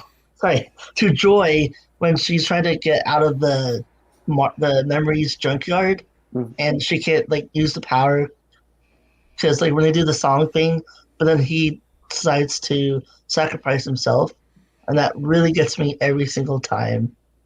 And I just love everything about this movie, and I do think it was an S tier. Okay. All right, for the sake of expediency, we'll move on. I think we all wanted to say something about that, so I get that. So let's move on now to Finding Dory. Oh boy. Okay, can we just all agree this is F? Like, it's so I bad. don't even care where this is. I don't even think we need to say anything about this movie. Sucks. Also, and knowing that the reason they made the film is because Ellen DeGeneres kept begging them to make it on national TV, I was like, shut the fuck up.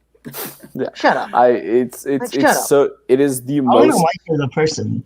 It's the most cash grabby Pixar movie, more so than Cars 2. More so than any of the Cars. I feel like this feels designed to make money. I don't even want to talk about it anymore. Like, Nemo. Ooh, look, Finding Dory. Let's do Finding Marlin. I will it's say, F tier, Paul. Finding the Seagulls. I just want to say one thing. I would not put it up there. I would put it in C tier. I won't argue again. I just want to say that I do think I was impressed that Dory worked better as a central character than I thought she would. That's all I'm going to say. She didn't, though. I think she did. It's still annoying. All right, when I thought about the concept, I said, this isn't going to work. And then I watched the movie, and I was right. Okay. F tier. There was no happiness about the movie at all. I'm even fine with it being above the other two, even though I like it a lot less. But this is terrible. At least the score for Cars 2 is awesome. If you had to give me a choice between Finding Nemo and Cars 2, I would pick Cars 2 over Finding Dory. Okay. If you guys want to put it last, I'll put it last. Yes, I would like to put it last. Cars 2 is way better than Finding Dory. This is perfect. I disagree. I think Cars 2 is. This is what we like to see. Okay, I'll give it that. I'll give you guys that. I won't argue anymore. Okay, Cars 3. C tier. Let me just say really quick. I think I've never seen this. When I did my watch through last year, I think I thought I'd watched it, and then at one point I was like, wait, no, I don't think I have. So I will step aside for this one. Yeah, I put this in C tier. I would personally I think I would probably put it above Brave. More Rockies type story. It's a sports movie. It's like a Rocky movie basically, but with cars. I agree. It's definitely better than Cars 2. It's I don't- fine. Nothing makes up for how horrid Cars 2 is. It felt I feel like more we're also continuation. gonna have a lot more to say about the next movie, so I think leave this here because Well, it's you know how life probably is. I like Cars 1 better than Cars 3. As long as it I do stays there, too. I'm good. I think, but the only thing I will say, I think this feels more like Cars 2 than Cars 2 did, because Cars 2 felt like a Mater spinoff to me. Yeah. So that's I agree with what I that. wanted to say about that. And I did love Chris Cooper in Cars 3. That's one I Yeah, did like he was Chris great. Cooper as well. Okay, we'll move on then. Unless anybody else want to say about Cars 3. Ferris, do you have anything you want to say? Add to that? Oh, no, you're good. Okay. All right, Ferris, let's do this. Let's do this. Coco. Number one. All right, Ferris, go ahead. I'll let Ferris start. Oh, no, he's got a customer. Zach, go number 1. All right, it's number 1. I mean, this is the most engaging of all the Pixar movies. The colors, the story, it's all just like, oh man. And again, there may be some bias here because I was working with Ferris on the general debate when I watched this movie. So I had a sort of built-in, I was prepped to enjoy it because Ferris was telling me, and the other people that were on our team were telling me how much I was going to enjoy it. And then I did. And again, this is another one where it's hard for me to explain. And maybe it's because I don't watch many animated movies, so I don't have enough of a contextual background to understand why some of these movies connect with me better than others do. But I don't know. What's the kid's name? Is Miguel? Is that right? Yeah. Yeah, I don't know. Something about Miguel's story with his I don't remember what the relation that he finds out. It's his great grandfather. Great great grandfather. Right. Great Yeah, grandfather. something about that connection and that bond. But I don't know. I found it very compelling. And again, just like visually, I think this is the most visually appealing movie of all of them, pretty easily for me. Out of all of them? And like it's cultural. I don't know, the way it digs into sort of like culture and things like that. It feels more.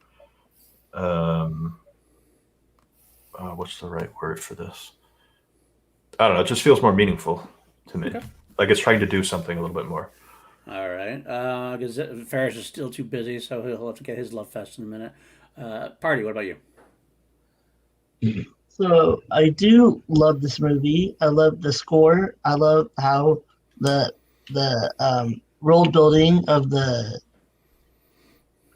what is the place called? The Land of the Dead. Yeah, Land of the Dead. I like how the world building of that. I just like it. It didn't really connect me that much with the whole movie, except for the ending with the great grandmother.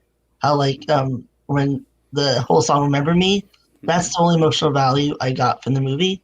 But overall, I thought the villain was villain because like we don't know that we know, but they want us to don't know about the villain until later on. But I just felt like this movie was pretty good. Okay. All right, Jack, how about you? I feel like this movie takes every trope that we've seen in Disney movies and Pixar movies and makes it good. I personally, the more that I've watched this movie, the more that I've loved it. I would also put it in S tier, honestly. I wouldn't put it above Inside Out or Incredibles. Personally, I like those two movies a little bit more. I connect to them a little bit more.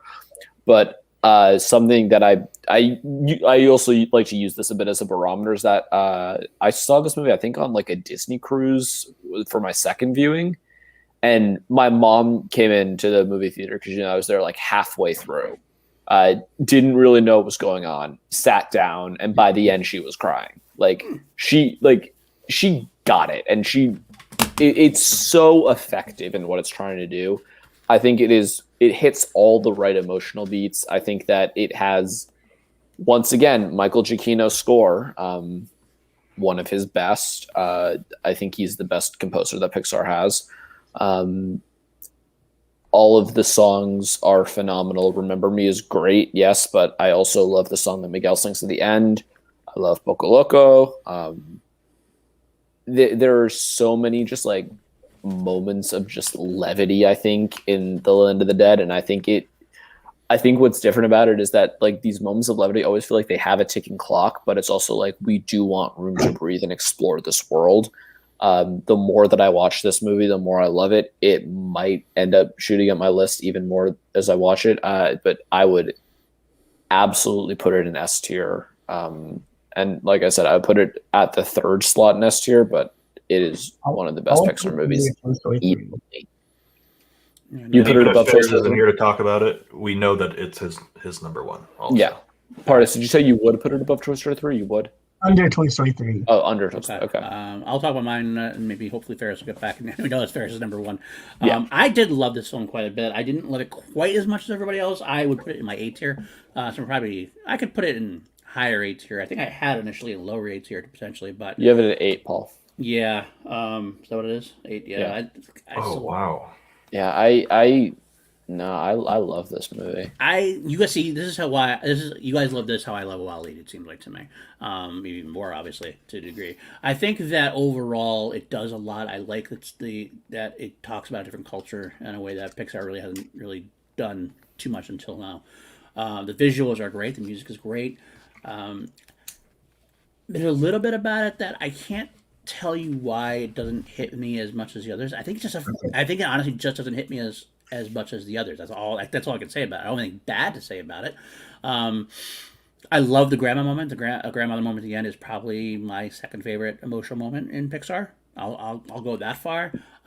Getting there's a little slide. I kind of got annoyed a little bit about and I know this is personal, and I know that I can already hear you guys arguments against it, so I get it. The idea that the family was so. Don't play the music. Don't play the music.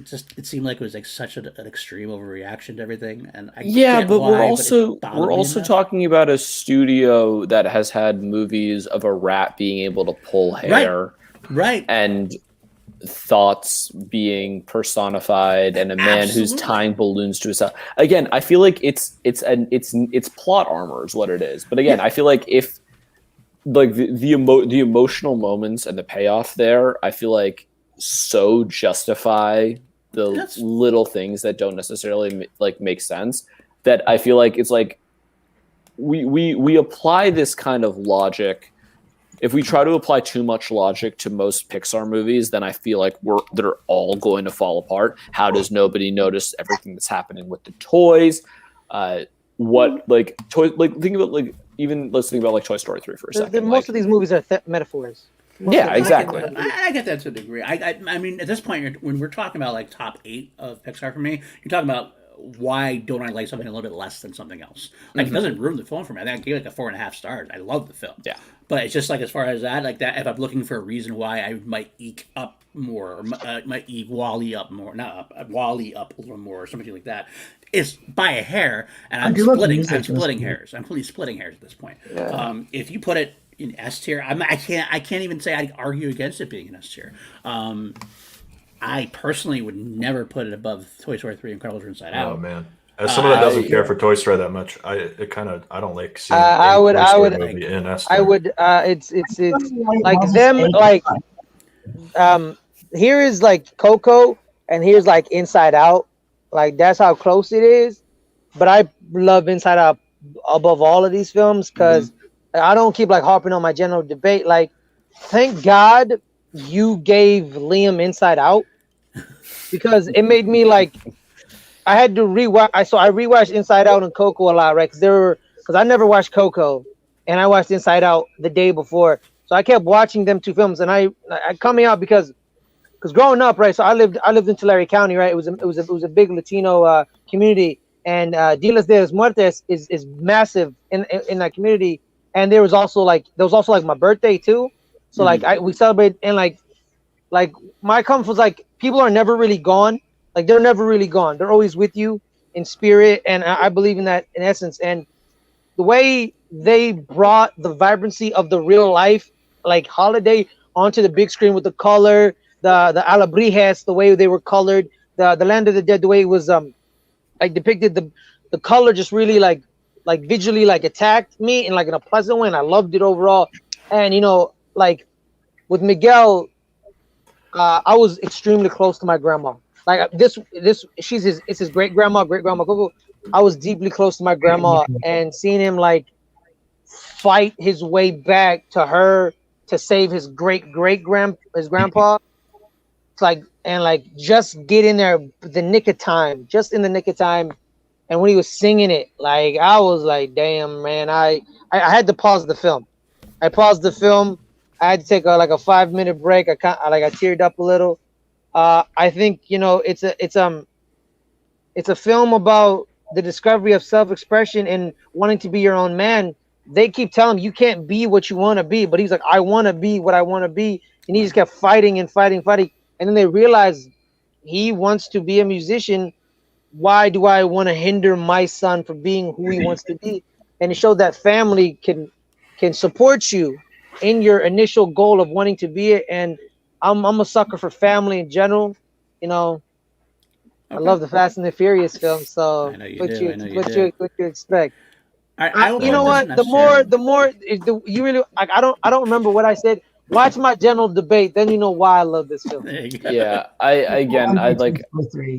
I do think it's better than Toy Story 3, though. I'm sorry. I know that you're saying it feels wrong to have a tier list that doesn't have a Toy Story movie in the S tier, but again, I don't think that the Toy Story movies are great movies and they are Pixar's sort of premier franchise.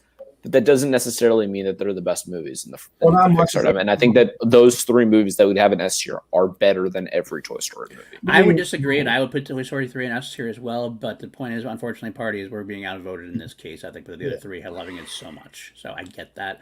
I don't love it. I personally would put it probably like this, at least for me. But also, I'd like to say the colors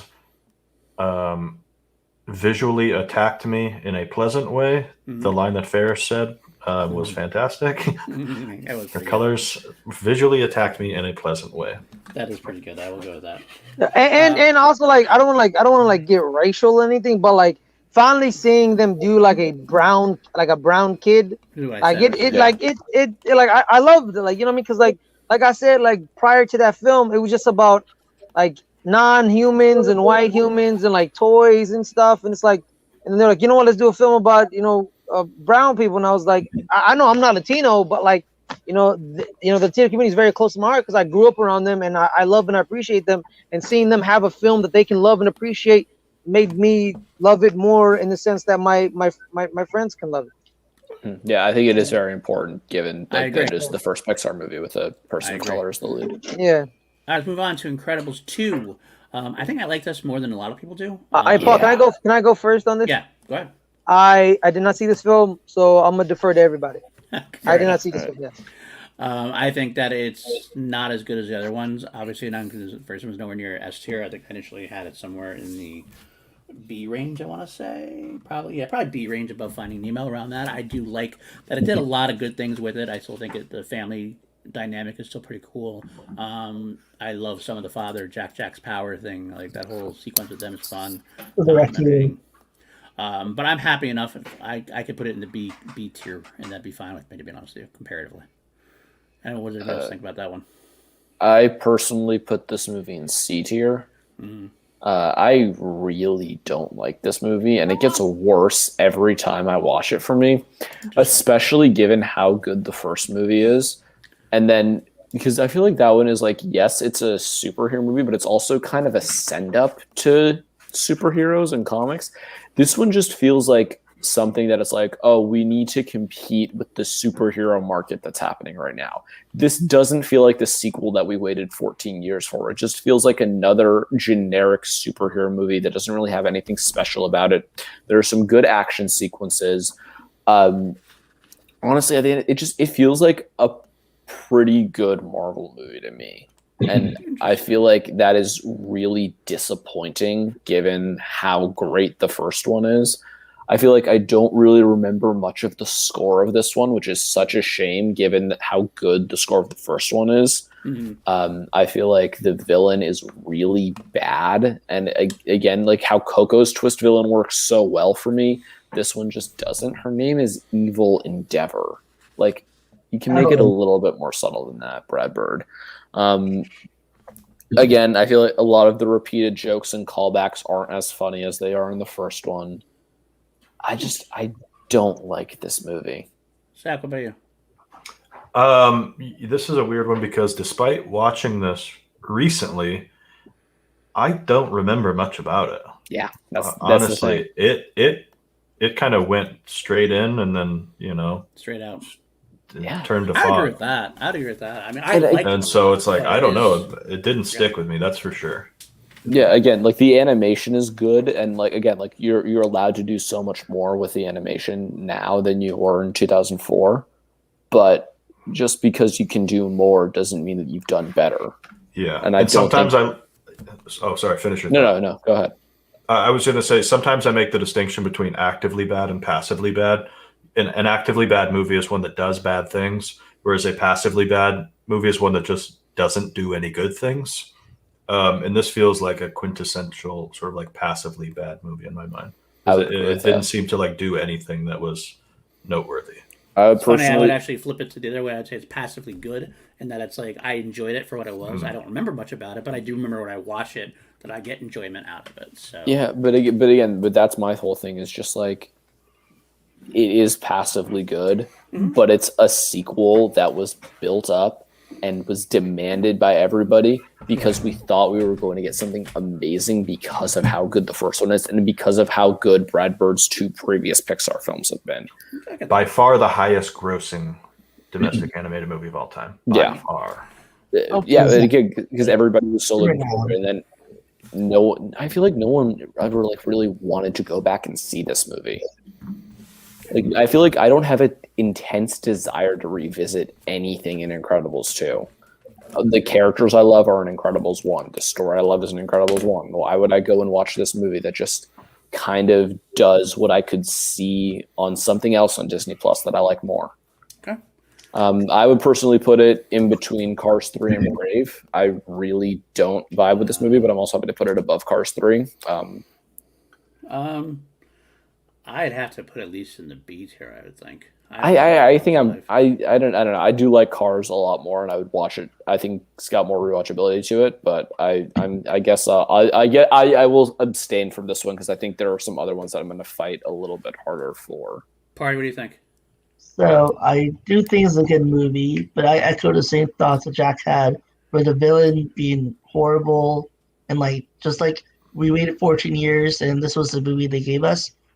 The animation is great, but I do enjoy the animation more in the first one. And what bugged me was that they changed the style or animation style of Tony Radinger, how he looked totally different, which kind of bugged me. And I do like the action scenes, but the only thing I loved more was the Jack versus the raccoon.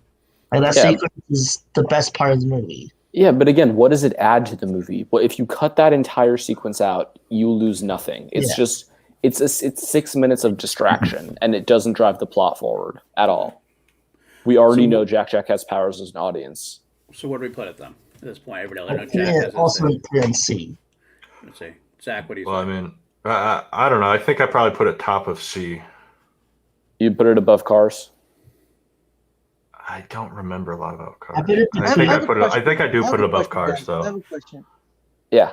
If you don't like remember a film, does that generally make it a good film, though? No, because but here's the thing, right? I can remember. I normally have a sense of. Again, I called it the vibe check earlier, where I'm just like, I don't remember much about Monsters Inc., but I remember that I enjoyed watching it.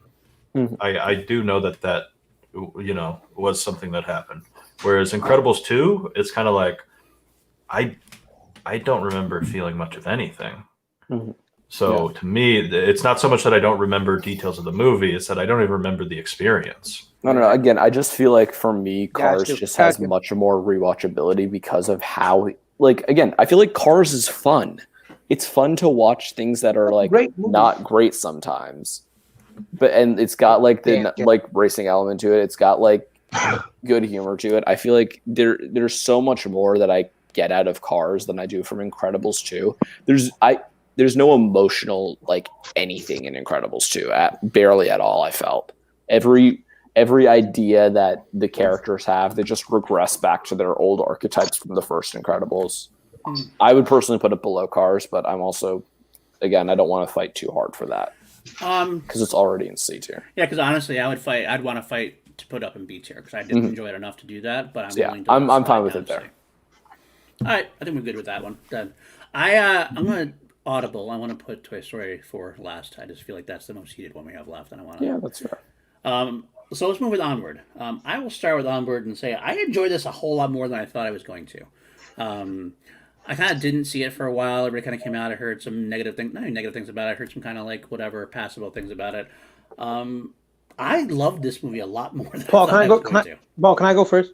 Yeah, go ahead. I did not see this film. So I'll defer to everybody else. Fair enough. Well, you need to, but this is a good movie. I'm dude, like literally this list and this show, I'm literally gonna rewatch all the Pixar films. I just except Cars. like I said, I remember I saw the trailers. Cars is awesome. I was saying, No, I remember I Cars saw the too. trailers. I saw the trailer for this, and I felt like it should be a movie I loved, but I didn't feel excited about seeing it. But when I saw it, I was like, damn, what works in this film really, really works. It's got some inconsistencies to it, but to me, it was one of the films that got better as it went along. Like I kind of feel like in the beginning, I was like, okay, but by the end, I was really all in. I loved Chris Pratt's character. I loved the Guinevere stuff. I almost feel like if I watch this again, it might get even better than me. And I'm not sure how I feel about that yet because I feel like it shouldn't, but it's hard to explain that thought process. I would at this point put it in the high B's already. That's how much I did enjoy this. Somebody else can pick me up now. I don't know. Maybe I'm off on this. Yeah. So go ahead, Pardis. I talked for a lot on Carlos. You sure? Go for it. Yeah, go for it. All right. So I also love this movie so much. I know we're going to talk about it next, but I love this movie more than Soul. I just love the dynamic between the two brothers, and this made me cry more than Soul. Well, we'll talk about Soul later. Well, next, but like I just love the whole D&D vibe to it, and just like the journey they go on to get their dad back for half a day or one day. And then like the ending teared me so much because I know like I'm not a father, well obviously, but like I was like Tom Holland's character. Like he wanted to see his father. He didn't get to have a chance because his father died before he was born, or I think before he was born. Before he was born. Yeah, before he was born. Yeah. So Barley was like the father figure. Yep. To Ian. Yeah, Ian. And so like this whole movie is like chef's kiss, and I would put it in high B. Okay. Wow. All right. Let's see. Zach, what do you think? So actually, Pardis and I watched this movie together, and I know Pardis, it landed for him way more than it did for me. This is actually the second most recent because I watched this one very recently, and I watched Soul very recently. I didn't connect with it. Like the whole time, I was just kind of like, I don't really care about what's happening right now. Like the Chris Pratt's character, I found quite annoying. I get it. I loved it, but I get it. I like the adventure didn't feel. I don't know. It didn't. Nothing about it felt particularly like fun or engaging to me. Okay. The mechanics of it, of just like literally playing a D&D game, in real life. I don't know. It just didn't connect. I'm not really sure how else to put it than that. I would put it C tier, honestly. All right, Jack, what do you think? I actually was looking at our letterbox list, and Paul, you and I both have this as our number 11. I think I think this might be the one where we like fully overlap with our lists. Okay. But I also really enjoy this movie, and I feel like it's gotten better for me with more watches. Contrast with the next movie that we'll talk about. I would not put it above either of the Toy Stories, I don't think. Actually, I mean, like in my personal list, I do, but I actually think that it's fine right here where it is at the number 11 slot. I think it's a really good movie. I think it's a decent adventure. I do think that the emotional beat really hits for me. I have a brother, and again, it's like the whole idea of like, sometimes your relationship isn't great, but at the end of the day, like your family that's there for you is always there for you. Okay, makes sense. I connect to this movie. I really like the final action sequence set piece. It's it's exciting. It's well shot. It's got surprisingly some very good humor. I love when the dragon just turns its face around and it's smiling. I do like that. Like I kind of like the whole thing with Julia Louis-Dreyfus and Octavia Spencer. The Manticore, I think, is a funny character. I'm glad that they didn't focus on that too much, because I feel like it almost felt like sometimes they were getting too close to a subplot. But instead they were just there for like a couple of jokes and then for the end. So I think it's good where it is. Mid B tier, I feel like it's perfect. Okay. You only get Julia Louis Dreyfus for just one scene, because she's like an A-lister, so she won her in more. Yeah, scenes. well, she's in the beginning. Louis-Dreyfus? She's in the beginning. She's got those scenes with the Manticore, and I then don't know she's if in I'd the call her end. an A-lister. I wouldn't call her an A-lister. Well, she's becoming an A-lister. She's an A-list TV star. Oh, she's a used to be an A-list A-lister, TV star. maybe. Yeah. A-list Yeah. TV at most. I Well, don't in think. TV, she's an A-lister. She's Elaine, guys. Right, but It's that's way Elaine. back. Seinfeld She's ended like Elaine, 20 and years ago. she's Elaine, and she's the Veep, and that's it. Yeah, she's Veep and Elaine. Mary Tyler Moore was Mary Tyler Moore. She was but also she's in not. Arrested Development. All right, take that Dude, back. She's an Julia A-lister. Julia Louis-Dreyfus won 8 comedy actress awards at the end. That's crazy. Can we talk about how Soul is super mid? Okay, well, let's move on. So onward, we're going to tape here. Everybody else, Zach, you're okay with that, even though you didn't love it? Yeah, that's fine. Okay, let's talk about Soul is Right. And I'm going to agree. Go ahead with your Jack. I'll hear your first. Again, this was one where I liked it when I watched it. It's like the whole idea of like, oh, we're gonna gather together and watch a Pixar movie over Christmas is nice. I feel like it just has gotten worse the more I've thought about it for me. First of all, I'll also say it felt weirdly uncomfortable at the Oscars for Pete Docter and Darla Anderson, I think is her name, the producer, to be up there accepting the award, while Kemp Powers, the co-director, and a lot of the reason for a lot of the cultural stuff in this movie is sitting there in the audience, not getting an Oscar for this movie he co-directed. That part of it didn't sit right with me, but I also understand that's not the movie as a whole. I just feel like there's a lot of like cultural stuff in this movie that just feels very off to me. It doesn't sit very well in my stomach that the majority of this movie is Tina Fey voicing a black man.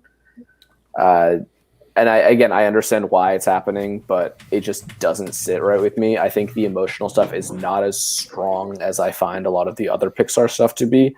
The score by Trent Reznor and Atticus Ross is great, but I would personally put this above Bug's Life and maybe Monsters University, but I put it in like pretty solid B tier.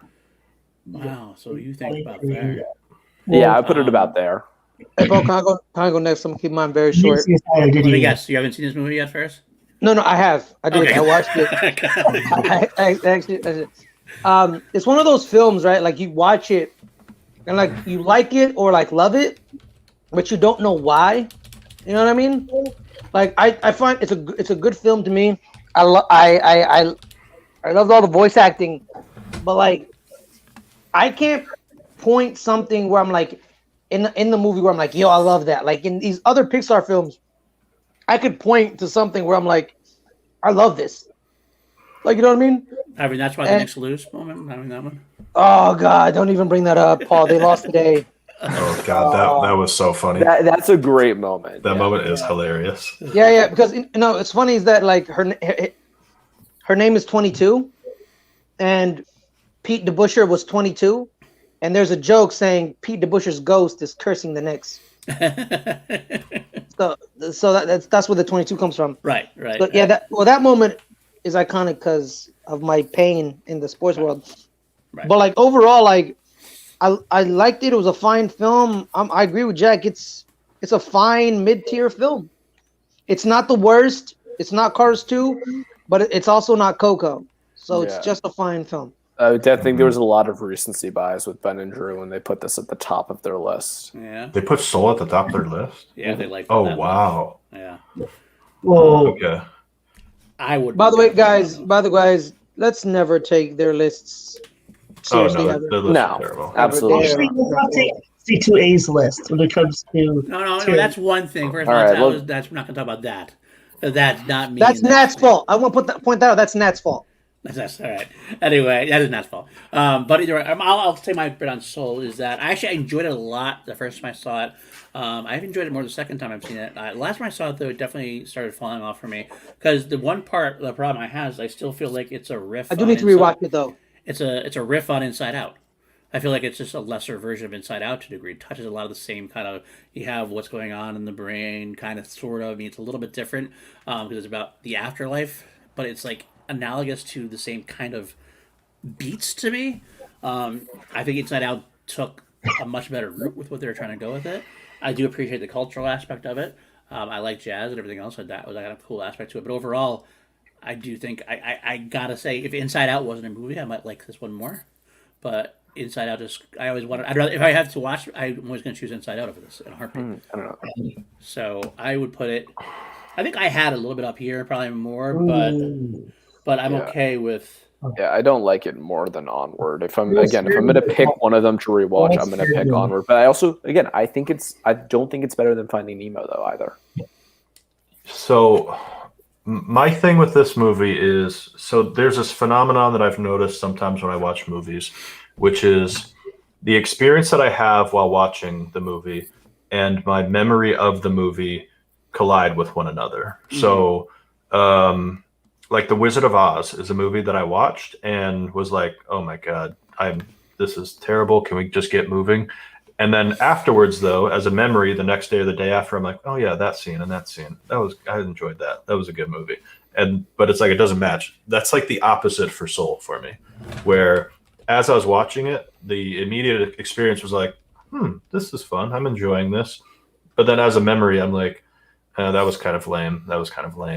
The body swap element of the story is just like, I don't like it. I do think I kind of enjoy all the stuff in the sort of like the ether, wherever they are. What are all the little string things named? Greg or something like that? Yeah, I don't remember what their names is, but again, it's kind of forgettable. I like those as like conceptually, they're like extra dimensional beings, that's sort of fun. I like that. But the craziest thing about this movie is the messaging at the end is absolutely wild for a kid's movie. If this is effectively the end of the movie, I finally get my dream shot. I get to do the thing I've been working my entire life for. And the payoff is, that was it, huh? It wasn't that good. That's what I've been putting all of my life towards. Right. You know what? I think I'll let the other person live instead. Yeah. Right? It's basically I'm let down by achieving my dream, and now I am going to choose to die.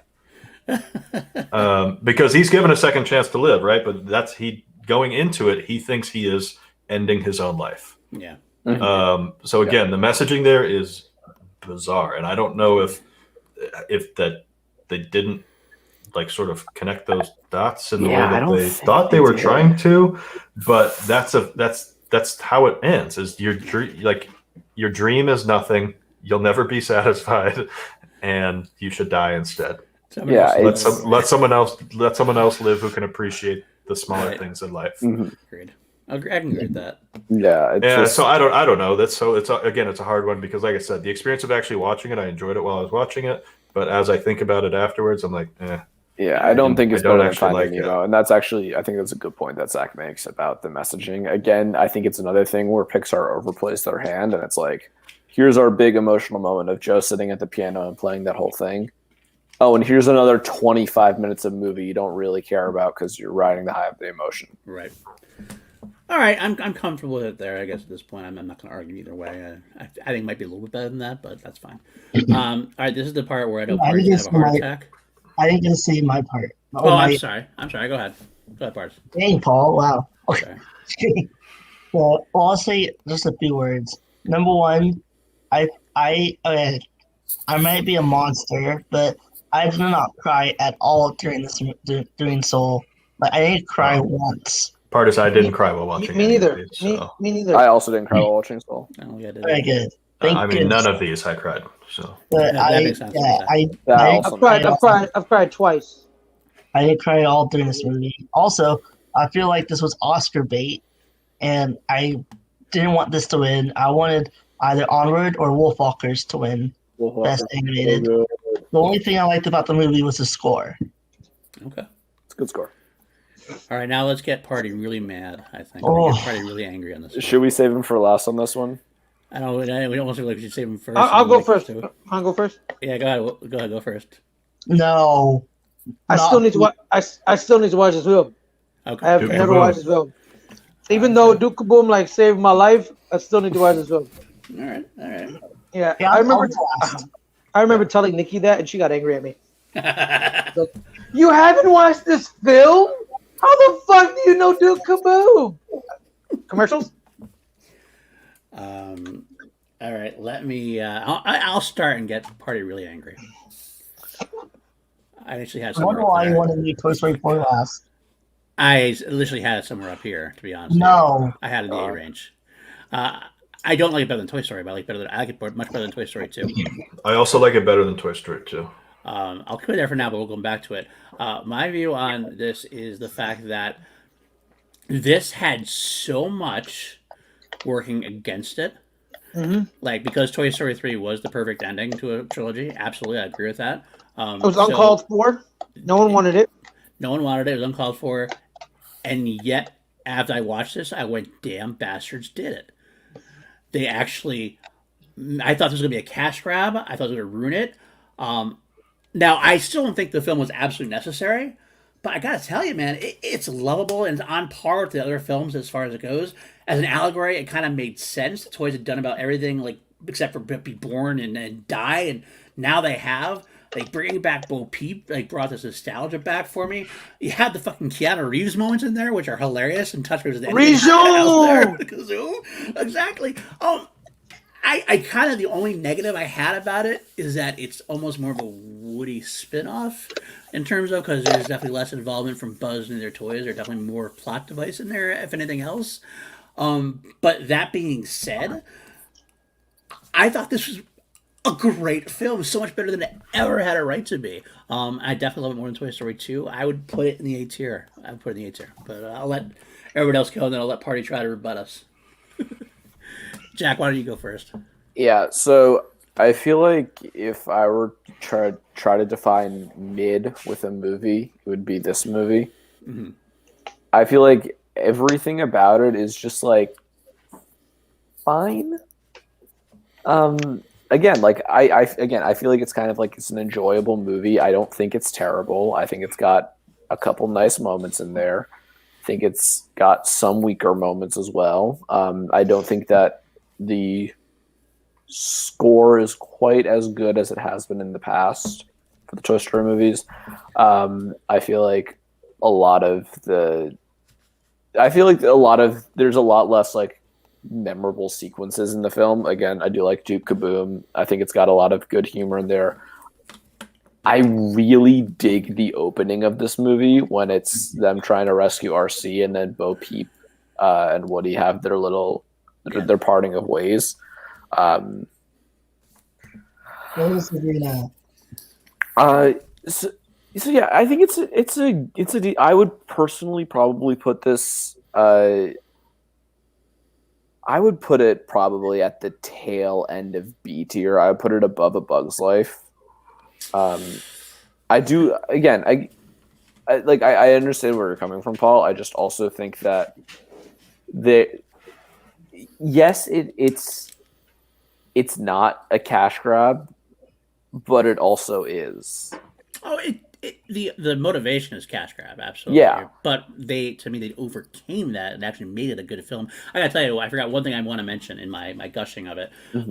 One of my favorite emotional moments in Pixar. So is that moment where Buzz talks to Woody for a second, and then he goes, "No, Bonnie will be okay." Yeah, that's a great moment. Again, it's as touching as anything in Toy Story that's happened to me. As far as I think my biggest thing with the movie, here's the thing, I don't mind that it's all Woody because I feel like whether we want to admit it or not, the Toy Story movies have always been Woody's story. Like 1, 2, 3, and 4 are all entirely. There's a reason why the movie Toy Story 3 like has 20 minutes of just Woody at Bonnie's house because it's his story. It's always been his story, and I don't feel like we should be acting like it's anything else. The side characters are fine, but they don't really matter in the grand scheme of things. Let me interject real quick.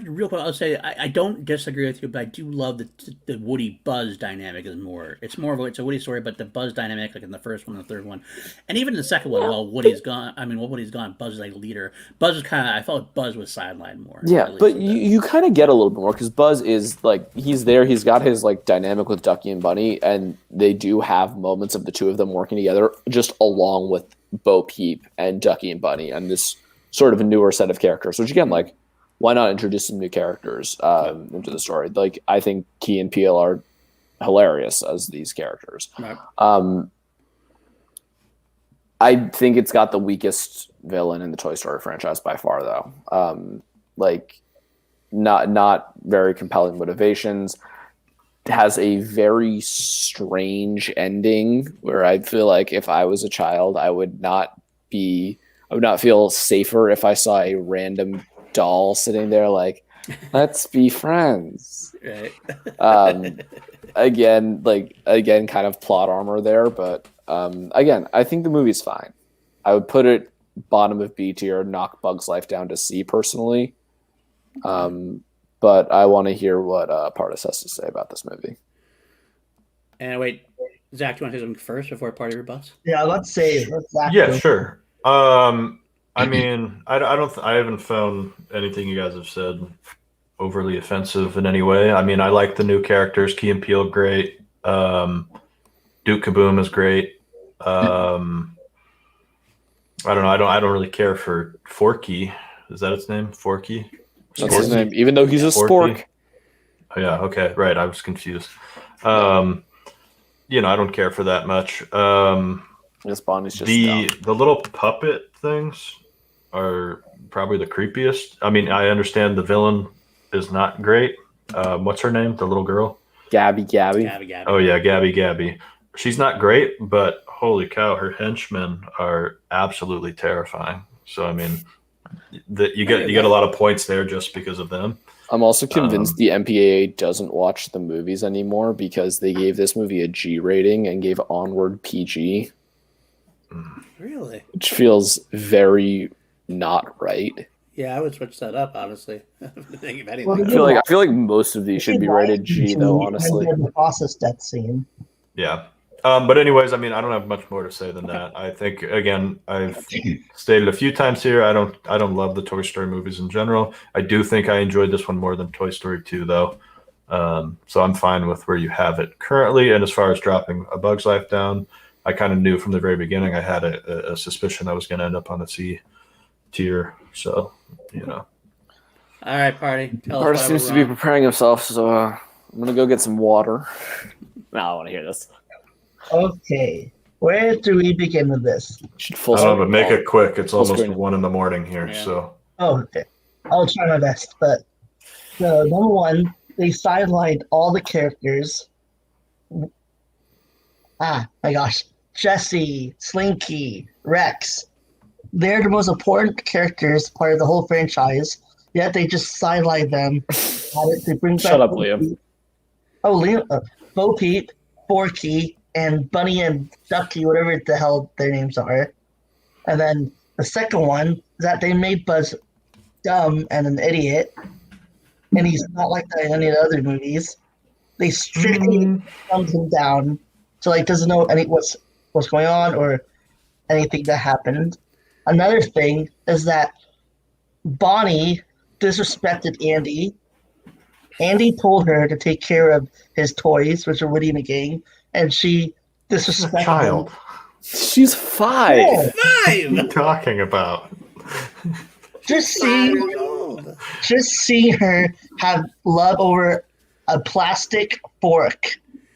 Andy never did really well with his toys. How many times did he lose Woody and Buzz, for Christ's sake? But he's sad they're gone, though. Like Bonnie, she doesn't care for them. And he threw away his Etch-a-Sketch. You know how much that would have been worth? Well, but just like it really hurts me because like in the third one, Bonnie was playing with Woody all the time when she found him, and yet in this one, she just like put him aside and cared for this plastic fork or Because spork. she made it. She made that toy. That's why it's Well, important. about again, that, I he's want to know how five. how Yeah. that fork came alive. I just want to know how Forky. How did Oh, Woody you want us come to alive? get How into did the Woody Toy come Story Woody come lore? alive? Are we getting into Toy Story lore right How now? are we into Toy Okay. Story? Let's say are- this cup comes alive, or It's a this. toy. If you're made And into a put some toy, googly eyes on it, and maybe it will. it makes Cuppy. a toy. It's the same sausage party artists. Why are those wieners alive? Why are those Drugs. buns alive? Drugs. Why are those like parts? You can't say why is the fork alive when we have a damn toy. It makes sense because when the humans aren't watching, It became So- a toy. If a toy can live and the fork became a toy, then it's a toy. So, So the toy can live. even this napkin. If can you be make it a alive. toy, If it's a yeah. toy. See, Dory, I Again, think toy. put some googly eyes on it. if and you play with it, it becomes a is toy. Forrest, eligible. I think you're doing a little toy supremacy, to be honest. Because growing up, that's growing up, people had to make their own toys. That's true. So she made a toy. A toy is a toy is what you make it. We Poor made people toys are not toys.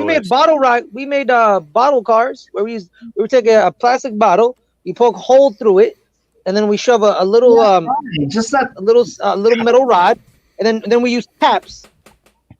A toy is a toy, parties. It doesn't matter. Toys It are doesn't matter if toys. it's your basic store brand thing or you made it yourself. I mean, I don't they made have, myself like, I made myself a uh, sword. like bouncy balls somewhere in this movie or something like that, like rolling around that get to be alive? There's something yeah. in some of these movies, yeah, or like a beach Yeah. ball or something. I'm something saying, like that. parties, you have other there's- nitpicks than that. There's You should Cheryl find Burnett, those- which is her like I toy won't go chair. on too long because I have many other rants about this movie, but I just want to keep it short. All right. Well, Party, let me ask you this real quick. I'm just curious where you would put it on your list at this point. I would put it in F tier. Oh my F-tier. gosh. Okay, I Crazy. can't support Crazy. that. No. Tier. Nope. No. Parties, I would put it in A okay, tier. parties. See, I've never seen this film, but I'm pretty sure it's probably better than Cars 2. Yeah. By far. This movie is a lot, but this movie is at least watchable. I don't want to sit through any of those movies on F tier. Paul, don't move it up though. Yeah, it's this not we're- that good. I'm just So right there, are we okay? Are we No. okay with it? I would No. put it below. okay. I would For at this least tier put it list, below Onward. for this tier list, I would be willing to put it at C. Well, you're not getting that Party. Yeah, again, like I said, getting I that. personally would put it at the bottom of B tier. I Because don't think I it's put it that up here. To great. be honest with you. Oh, I love it. Paul. I love it. I do. Paul, I love it. calm down. So I'm gonna be reasonable enough to keep it there in this range. Yeah, I but love again, Toy I Story also 2. I also feel weird saying that Toy Story 4 is better than Finding Nemo. It is. It's just not. It is. It just is. I disagree. I have far more enjoyment out of watching Toy Story 4 than I ever did watching Finding Nemo. I watched the Keanu Reeves moments alone. I enjoyed watching it honestly, over. let's okay, guys, let's call a spade a spade. What the fuck, Finding Nemo? Let's call it spade a spade. Let's call it spade a Finding spade. Nemo. As a quote of the show, fuck Finding Nemo. That's All right, what- let's call a spade a spade. Fuck Finding Nemo. All right, so Let's- that's where it's going to this end is up it. being then. That is It's a our great final shape. list. Spade has been called. It is a Okay. great shape. Inside Out is number Gosh, one, which great makes me shape. happy. So I Honestly, love, man, I love that S honestly, tier. I love hey, that man, S tier. I Coco being below The I Incredibles. like is that hurtful. A tier. I agree. Honestly, All right, I think the Cars is too low, to be honest. I agree. I think that we gotta get some Rusty's new medicated rear end formula Exactly. on this. Ointment. It's Yeah. Rusty's. Rusty's medicated bumper ointment. ointment, new rear end formula. Nothing Yes, suits the yes, Rusty yes, bumper like Rusty's. Rusty's. Just look at that shine. Use Rusty's, and you too can look like me. Ka-chow. Ka-chow, ka-chow, It is what it is, my friend. ka-chigga, It is what it ka-chigga, is. ka-chigga. Michael Keaton, Okay. Paul. Michael Keaton. Michael Keaton. Good work, everybody. Good Good work. work. We did it. We We did we it. definitively correctly Guys, did. there was every a single movie- thing. Guys, there was a movie with George Carlin, Michael Keaton, Thank you, Yes, Brandon. You're Brandon correct. Hanna. You're Thank you. correct. Yes, Brandon Yes. Hanna. Yes. See, You are Brandon correct. Hanna. I knew this kid was a smart guy. He's a fellow I knew this engineer. He kid knows is what he's talking smart about. guy. No, man, you had a movie with George Carlin, Michael Keaton, Owen Wilson, Paul Newman. Hey, Paul Newman, and it's Ferris? see. the tier list portion of the show has concluded. Concluded. It's time to plug where you're going to be. Ferris, where can the folks find you? You can talk to customers. Zach, where can the folks find you? You can find me nowhere. It was a pleasure to be here. Awesome. Jack, where can the folks find you?